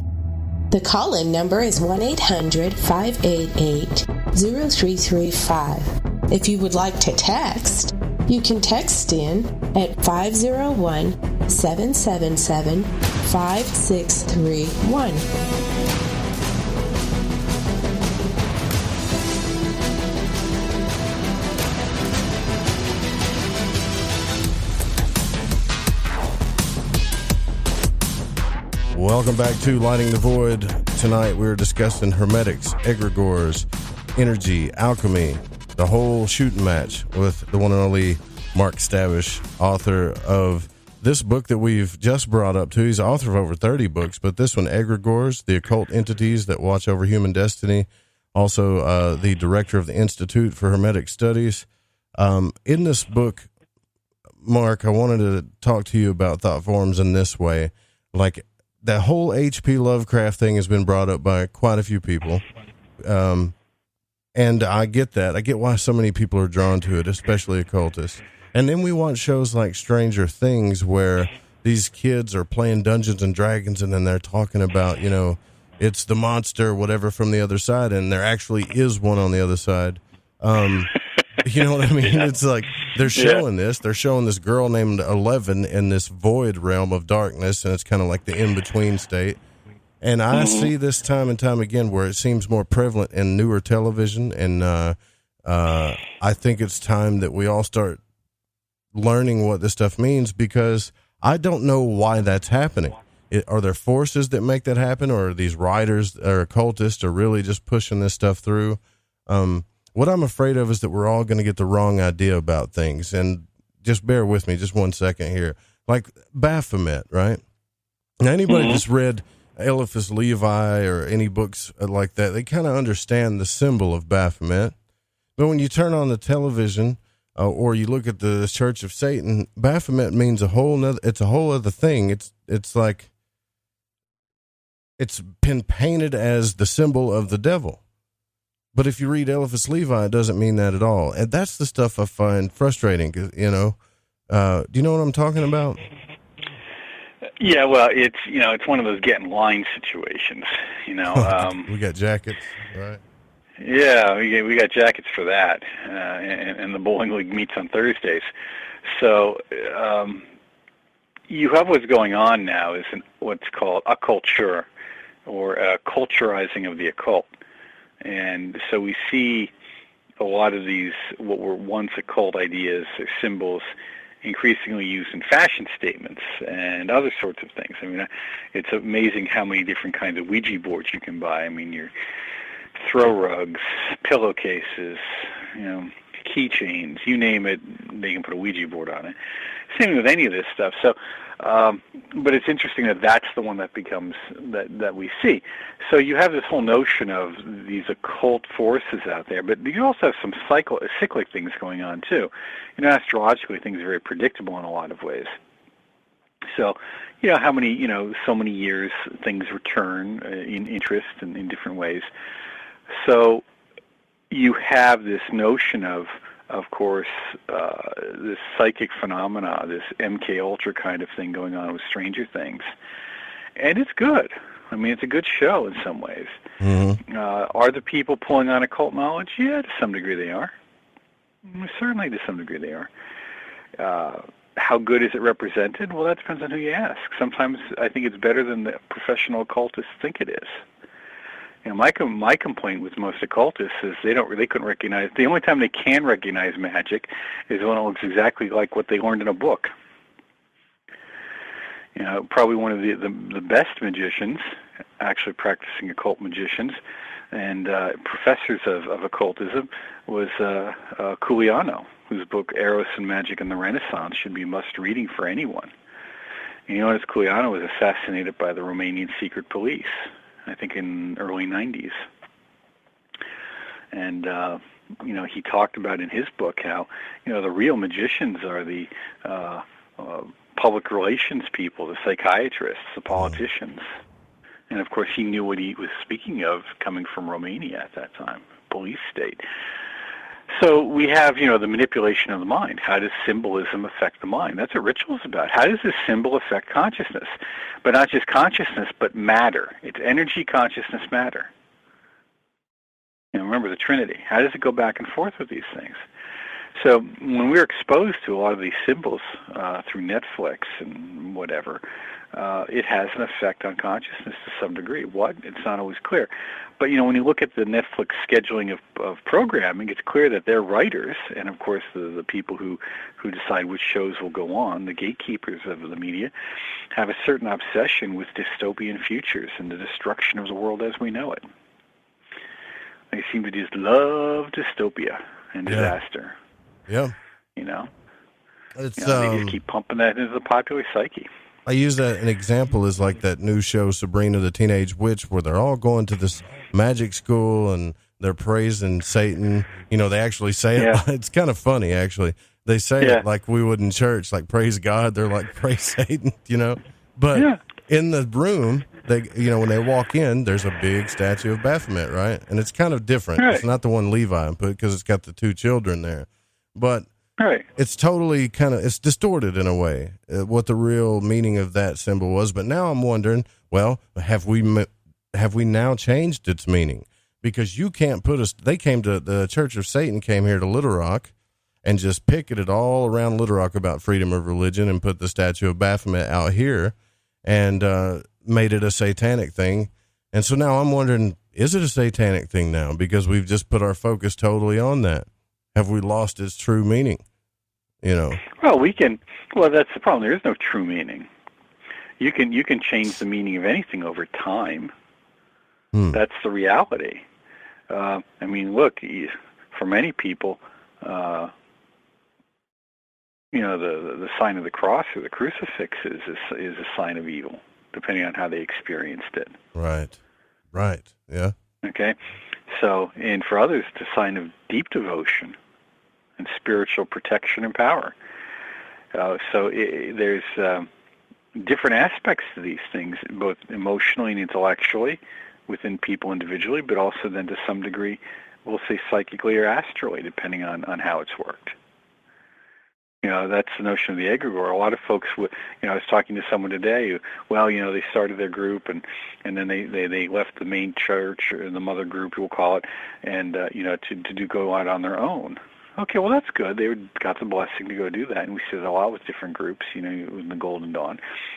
On one hand, they want the egregore, but on the other hand, they don't. They want to be in, but they want both ways. Or other people then try to formulate, how many different groups exist with the rituals of the Golden Dawn as their basis. Hundreds, maybe? Mm-hmm. I'm talking groups that we could probably find. How many small other groups? Maybe thousands, small thousands, low number thousands across the world. So, symbols are malleable. We can make it mean whatever we want to with enough effort. The swastika is an example of that. Right. Yeah, you can't erect your own Golden Dawn temple in your house, and I'll just say that anywhere you want to erect it, and then have your buddy come over and peek around the corner and go, why do you got a swastika on your wall? What are you, some kind of Nazi? And it's it's not, it doesn't have anything to do with the Nazis or swastika, but I see what you're saying. They took that symbol, they used it for power and planted it into everybody's consciousness. So now when everybody sees it, they think Nazi, right? Because that's what everybody saw. And they don't, I guess it loses its true meaning. But when I say true meaning, I see what you're saying. We can change things like that. Yeah, we can and get it back too. Yeah, you can get it back. You can get the meaning back by just saying no. That's one meaning. This is another. Yeah. So when we become aware of these egregores, and that you say, and the subtitle of your book says, "Watch over human destiny: the occult entities that watch over human destiny."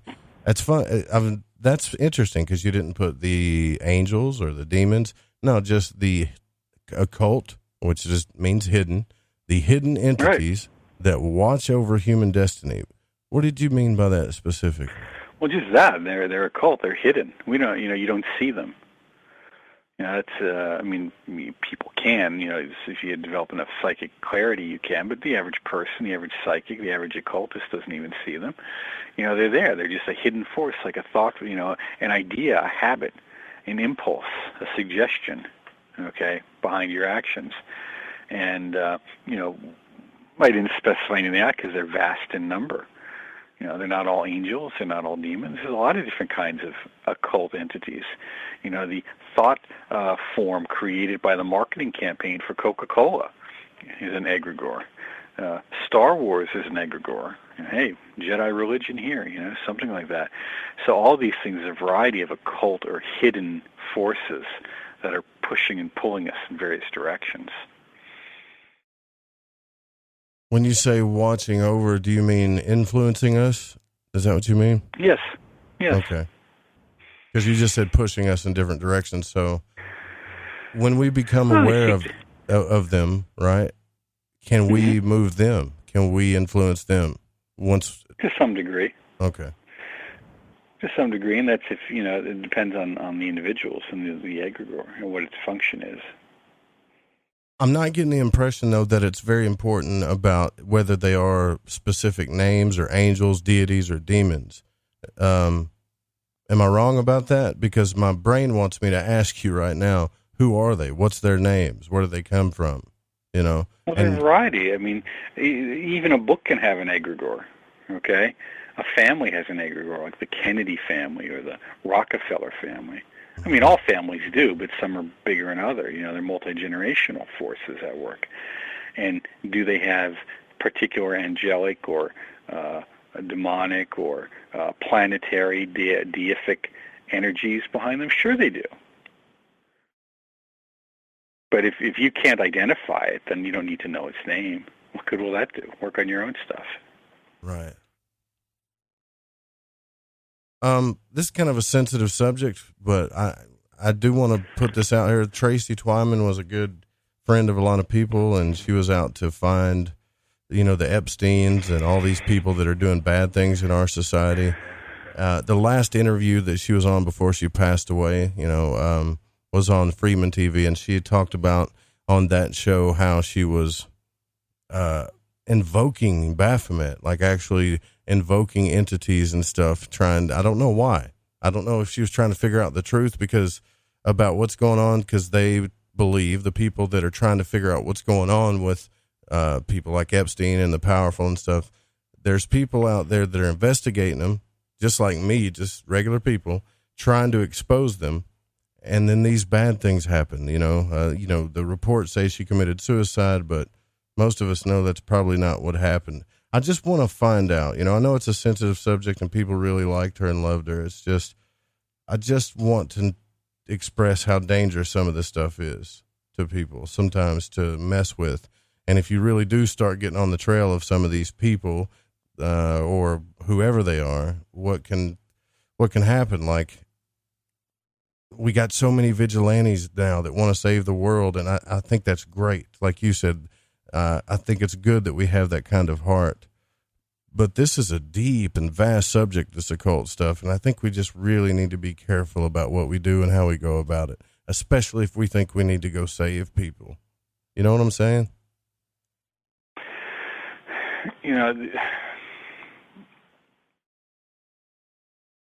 You look into the abyss looks back. Yeah. There's a lot of prayers that I know that say, call upon me and I will be there. This is in the Corpus Hermeticum. Think of me and I will be there. Right. Okay. When you begin to undertake the preparations for different practices like goetic evocation, as soon as you begin to undertake the idea and then move forward with that idea, they know. How can it not be? It's a mental construct. That's all taking place in a mental domain, very close to this world. Okay?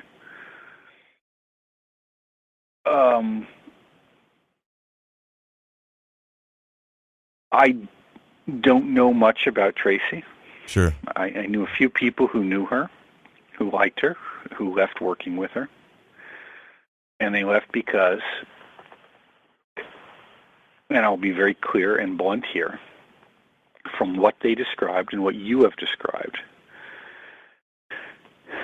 she was radically ill-prepared for that path.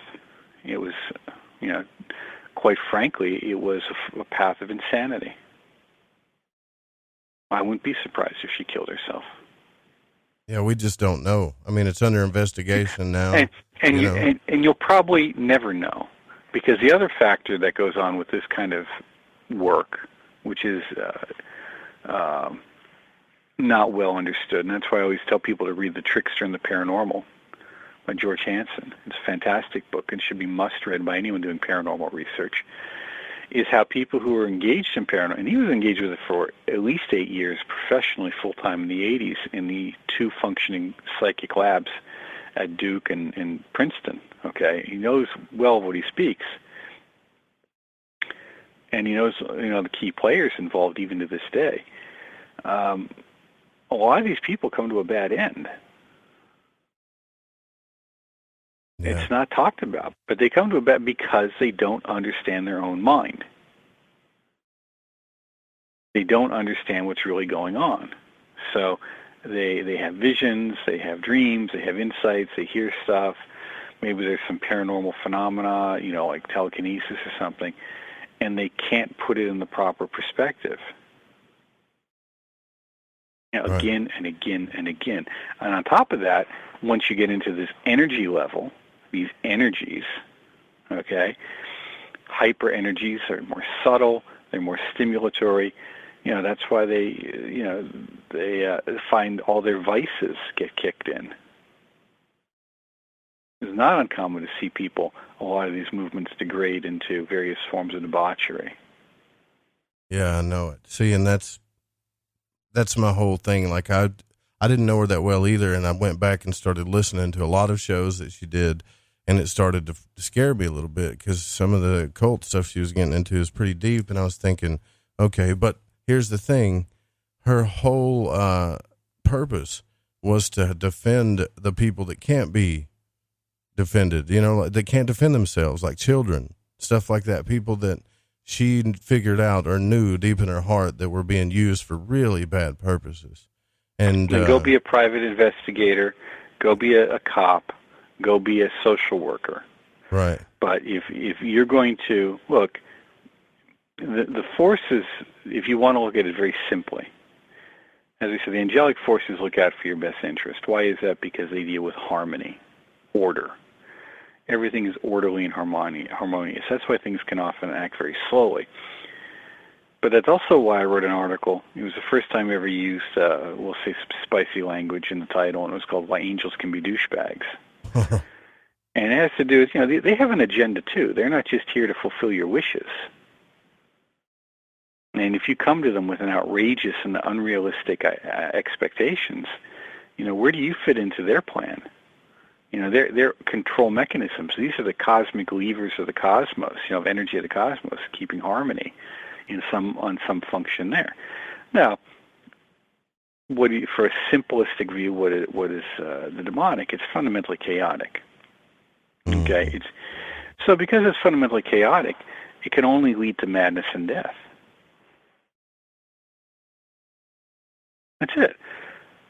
And what these folks involved in psychic research don't often want to talk about is, the strange diseases that often happen when you meddle in this stuff. And they're common, they're typical. They're all very typical. They're the same types of things. But, I'm sorry she did this. I really feel sorry for her. I mean, I heard about her a few years before this happened. I'm sorry for you and the folks that are friends of hers, but learn from her tragic mistake. Yeah. I that's why sometimes people, they just push and push and push, and they want me to talk about magic and psychic self-defense and all of these things. And I think I get emails and messages, it's almost daily, about it because they want some type of guidance. And all I can say to them is, I'm not that person. and I've said it a million times to guide anybody in this, right? And secondly, this is not play stuff here, you know. Be careful. If you're doing it, like, go slow, just do your research, right? The history, the players, this whole thing. I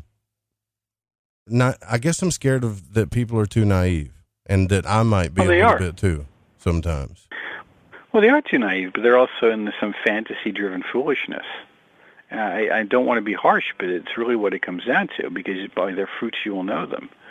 You know, you look at Tibetan Vajrayana or some of the Indian tantric stuff, they have generations, thousands of years of at work at this stuff.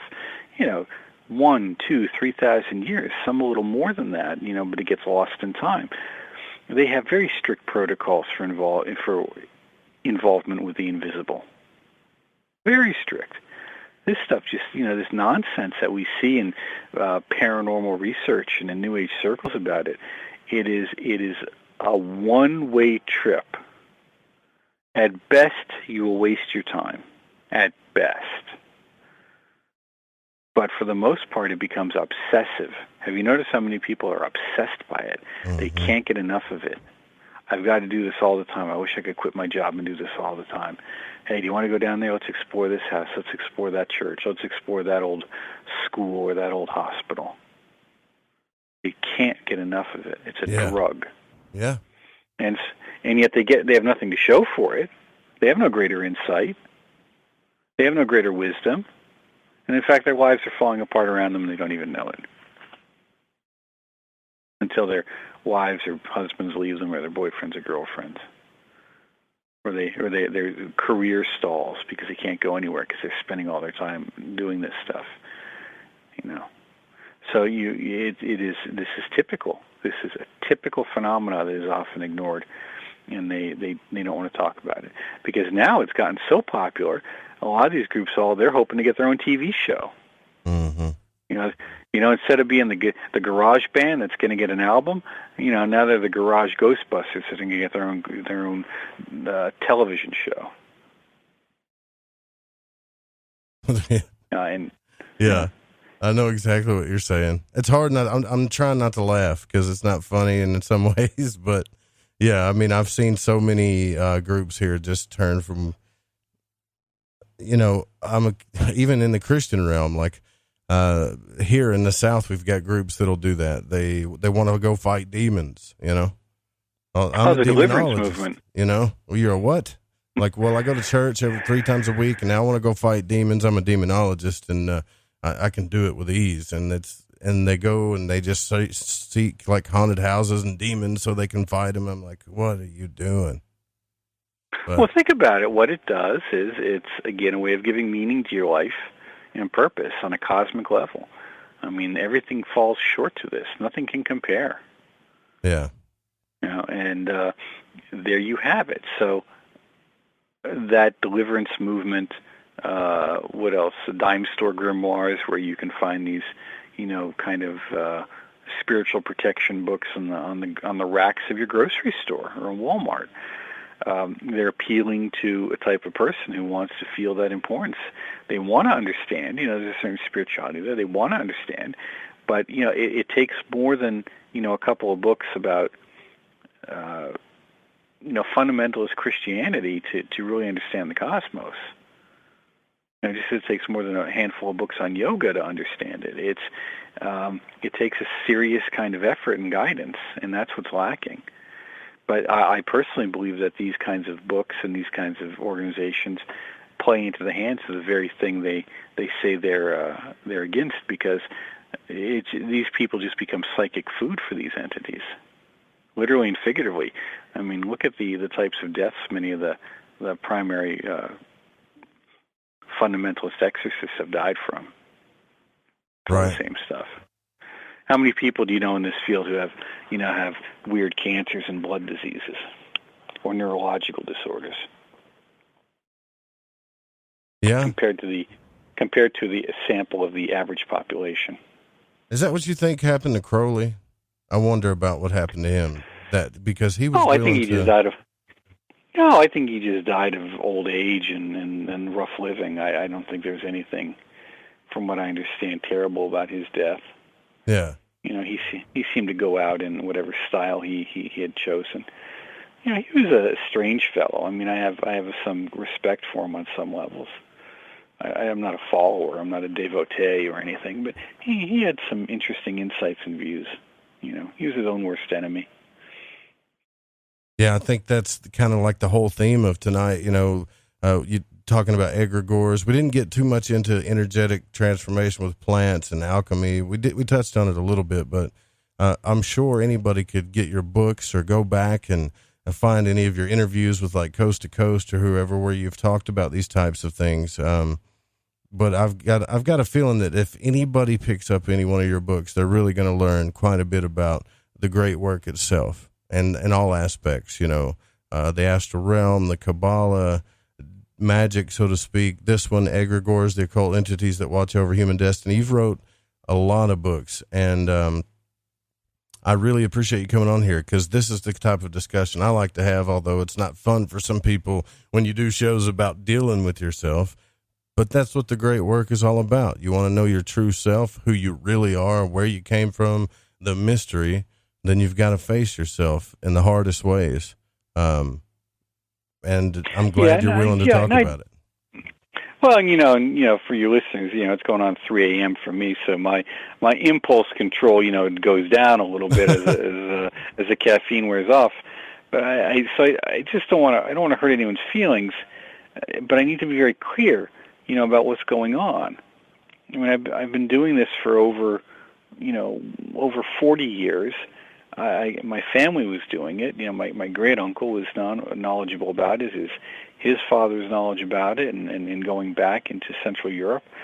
I grew up around it. I knew people, very good people of different practices and traditions, and the things that we've talked about are things that they would not deny are possible, but they would just say you're woefully unprepared. I mean, it's like trying to run a marathon without any training. Mm-hmm. I mean, but there's this heroic notion, and I think that's what we're talking about here, is people want a sense of heroism, which is good, but they want this sense of heroism in their life and in their practice, but they don't know what it takes to do that. Right. I mean, who is the spiritual model you're using? I mean, I hope it's not Dean Winchester. I mean. I get what you're saying. Yeah. Like, who's this image of this hero, this spiritual hero that you want to be? Where did you get? Yeah, who is this person? Or to put it in Oriental terms, what's the guru yoga? Who's the guru figure to your yoga? Right. Yeah. Who are you identifying with and wanting to become? Who's this? What is the God form you're doing assumption on? And it's a media figure more often than not. Hey man, I love Supernatural. It's great. We got all sorts of jokes about that in our group. Okay. We do. We joke about it. Yeah. But that's the point. It's a joke. Well, we understand that role of media, art influencing reality, reality influencing art, and that back and forth. Yeah. Well, I hope that my listeners, whether you're listening live or you're listening on the podcast, take my word for this one. Grab the book, grab any of his books on any subject. This is one of the guys that I'm telling you, if you want to know something about, you don't even have to message me. Just grab one of his books and you'll get the answer. If you want to know about a little bit about Kabbalah or even just introduction into Hermeticism, he's got the book for it. You'll get a way better answer and a clearer understanding than I can give you in form. In fact, the next person that does, I might just send them a link, because I'm not that guy, right? And I really appreciate the fact that you are trying to help with this, because it's an incredibly difficult thing to do, even if you are a writer, to write about these things and try to help guide people when most people just want to fight the whole idea of doing this great work that has to do everything to do with facing ourselves. Yeah. So thank you so much for that. Thank you.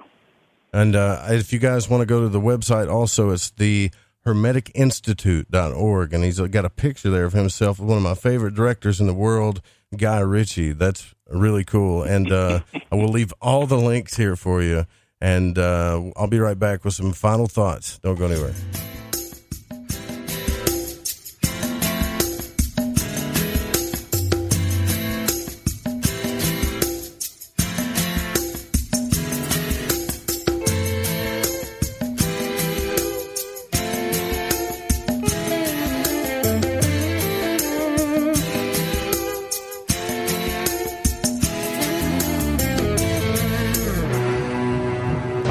Gable, and I want to remind you to keep your radio, phone, tablet, or computer tuned to The Fringe FM and visit the website thefringe.fm to listen to the entire lineup of shows. You can also catch my broadcast, The Secret Teachings, Monday through Friday, beginning at 12 a.m. midnight U.S. Pacific Time, right here on The Fringe FM. Okay, here we go. AncientLifeOil.com. AncientLifeOil.com. Now, this is for CBD.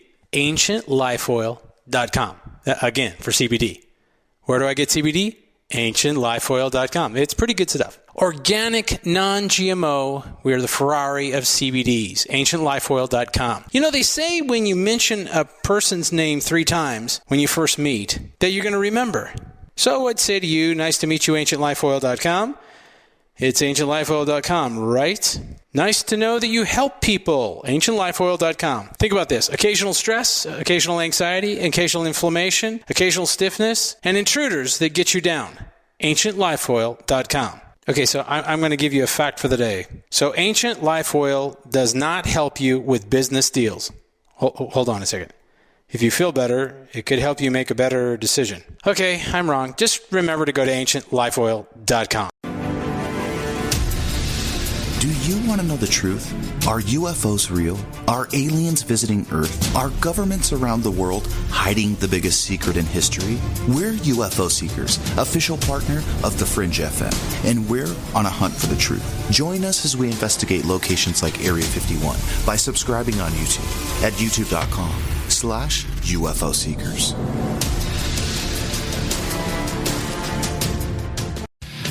We all have that story to tell in our lives. The winds were howling, the ground shook, you could hear rushing water, and then history repeats itself. When there's no power, refrigeration fails, stores with their shelves strip bare, ATMs can't operate, deliveries stop. Then what? These events can last days or weeks. You need a plan. In statements made during recent interviews, FEMA Administrator Brock Long has repeatedly urged all Americans to understand 3 truths. FEMA is broke, the system is broken. If this is the new normal, Americans can't rely on federal cavalry when disaster strikes. Don't get caught out in the elements empty-handed. Prepare with us by going to preparewiththefringe.com and get your 2-week food supply. 92 servings, 8 food varieties with 25 years shelf life. Normally $137, now only $75. Or get a month's supply, normally $247, now only $147, shipped in 1 business day. Just go to preparewiththefringe.com or call 888-440-7931. That's 888-440-7931. Get this great offer and be prepared while it lasts.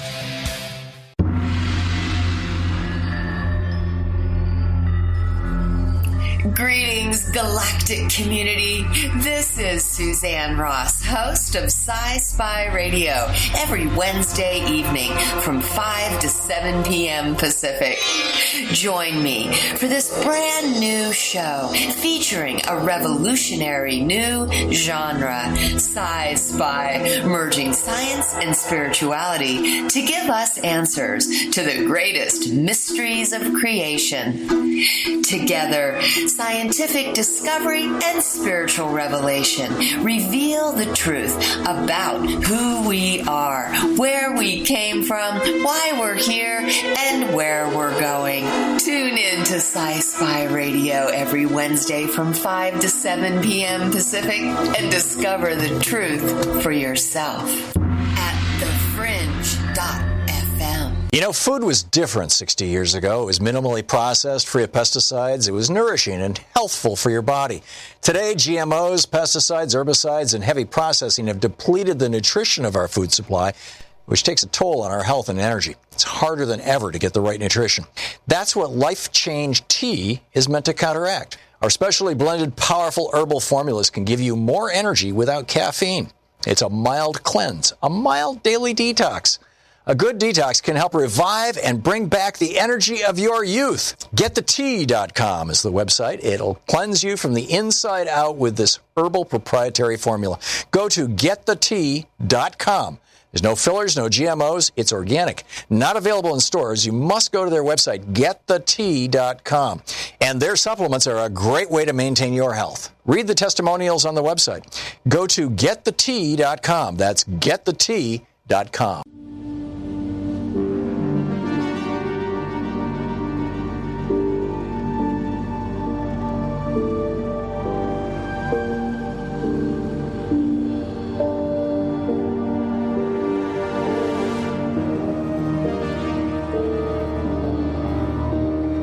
You're listening to Lighting the Void Radio.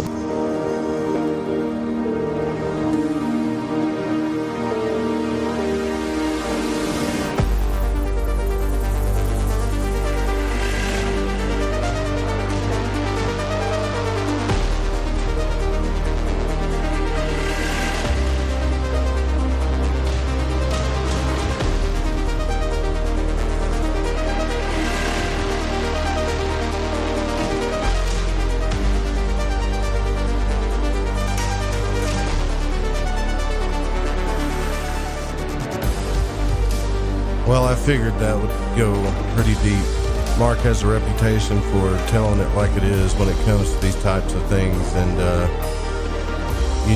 I can't help but think that I got some relief myself tonight. Because it's not that I don't want to help the people that send me these messages about magic and the occult. It's like, I do want to help you. But all I can do is guide you to the resources that I've used. I don't really...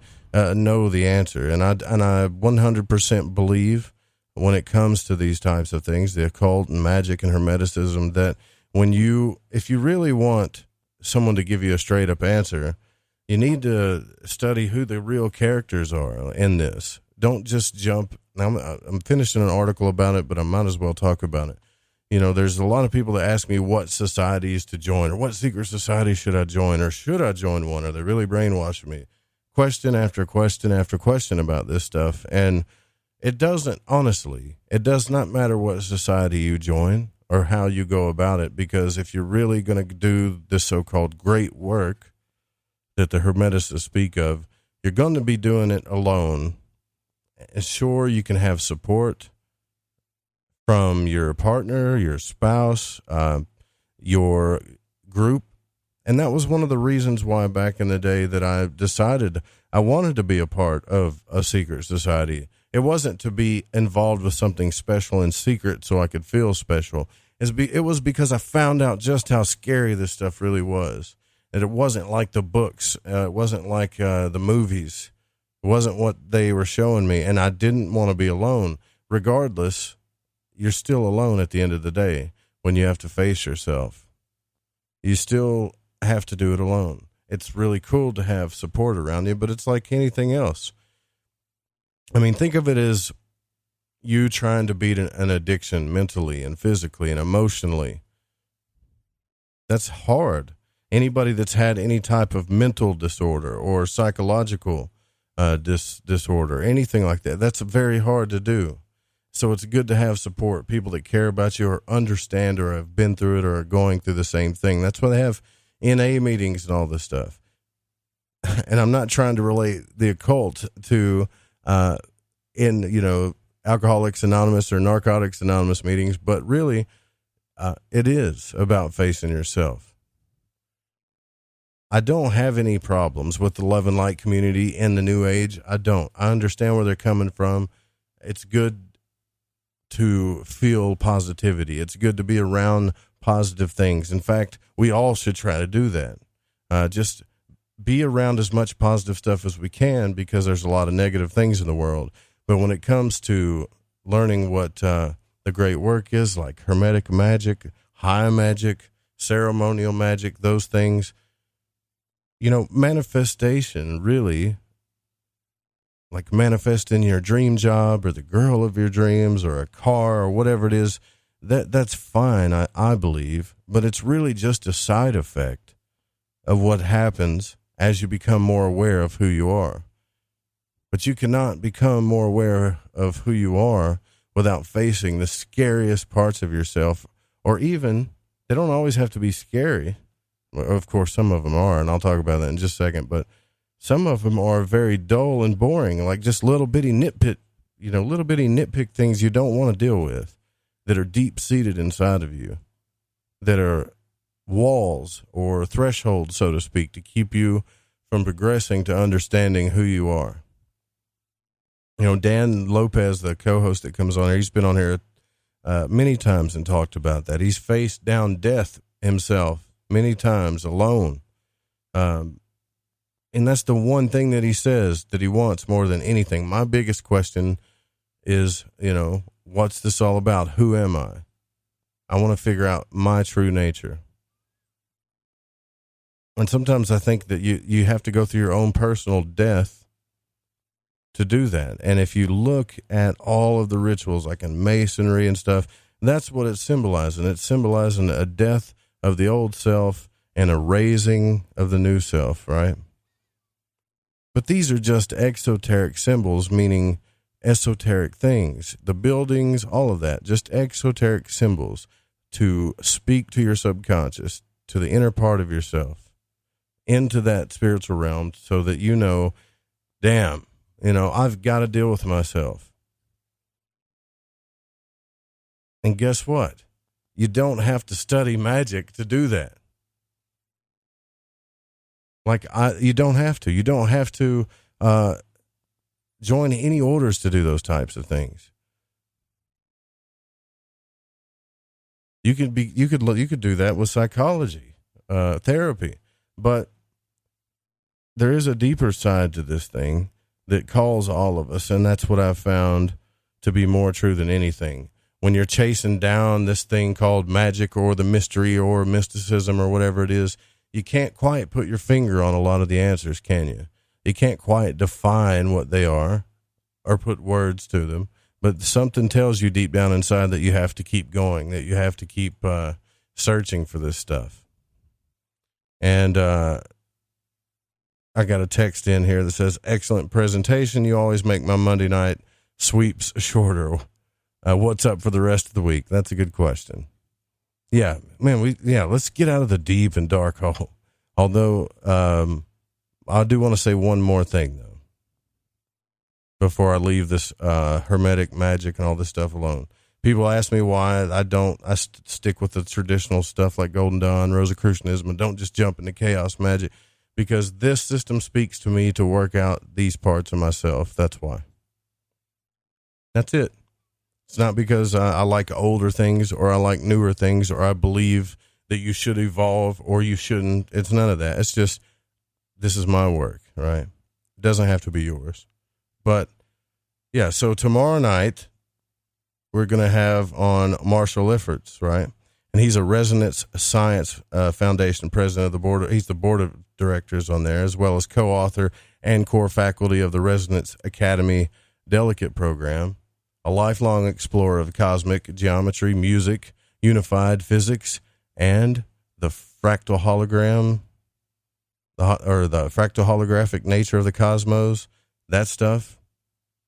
Yeah, we're going down that road again. Later on in the week, too, Dr. Michael Dane will be with us. We're going to get into some more Carl Jung, a little bit of psychology, and then another guest I really can't wait for is Elena Freeland, who is a writer, ghostwriter, and storyteller and teacher who researches and writes on deep state issues like geoengineering and MK Ultra and ritual abuse. So yes, we're going to study a little bit of a conspiracy too here. But I don't want you guys to think, okay, I'm so sick of you sending me messages about magic and stuff. I'm just going to have Mark Stavish on, and we're going to tell you just how scary it really is to do the great work, and that you don't know what you're doing or anything. It's not that. It's just, he's the perfect guy to express frustration when it comes to that for anybody that's really studied the occult and Hermeticism and magic, where you really start seeing just how twisted and messed up things are, how certain symbols get really bad connotations, and then they use social media and everything else to polarize you about it, like the Baphomet symbol. And then I think about what happened to Tracy. And some people don't know who that is, but a lot of you do, who just wanted to help people. She just wanted to help the people that could not help themselves, people that couldn't defend themselves, like children, because she figured out and understood that there was evil things going on in the world, or people doing evil things using occult things to do it. And she wanted to fight it. It was what she believed in. But this is a very dangerous world just to jump into full force without any repercussions. You know, you really got to understand everything. Or you should at least try, you know. Try to understand it. Study the history about it. I mean, you wouldn't jump in a jet and hit the turbo buttons and try to take off and fly and think you're not going to crash, right? You got to study the whole aspects of all of this stuff. How air works, you know, I don't want to get into the analogies, but you get it. And then I've got other people that get mad because they get mad at me when I'm a guest on other people's shows. And I'm not talking about you, Dre. I'm just talking about other people that say, well, you're hiding stuff, man. You're not telling us something. You know something that I don't. And you talk about it when you're on these other shows, but when you get on your shows, you play dumb and ask questions.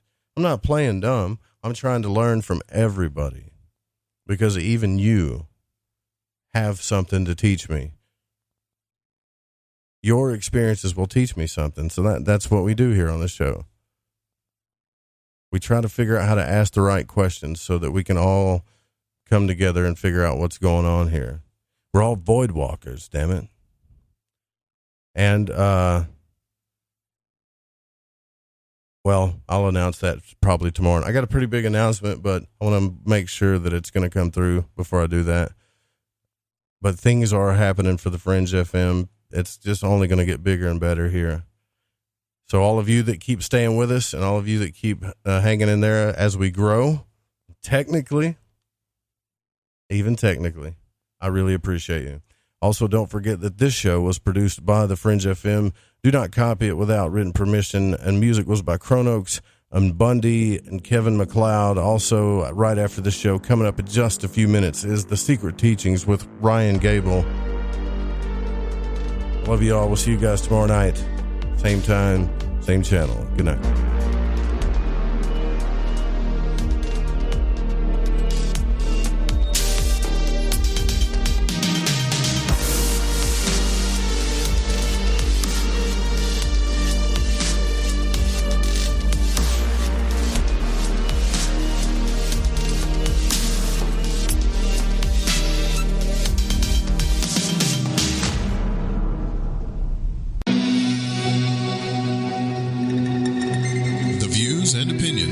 On this program do not necessarily reflect those of the Fringe FM, KTLK Digital Broadcasting, its sponsors, affiliates, or staff.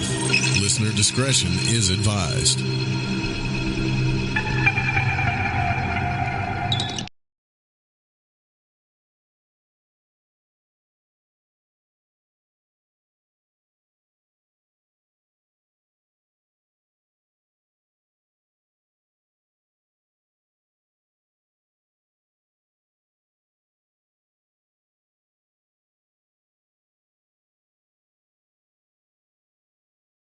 I'm not tired.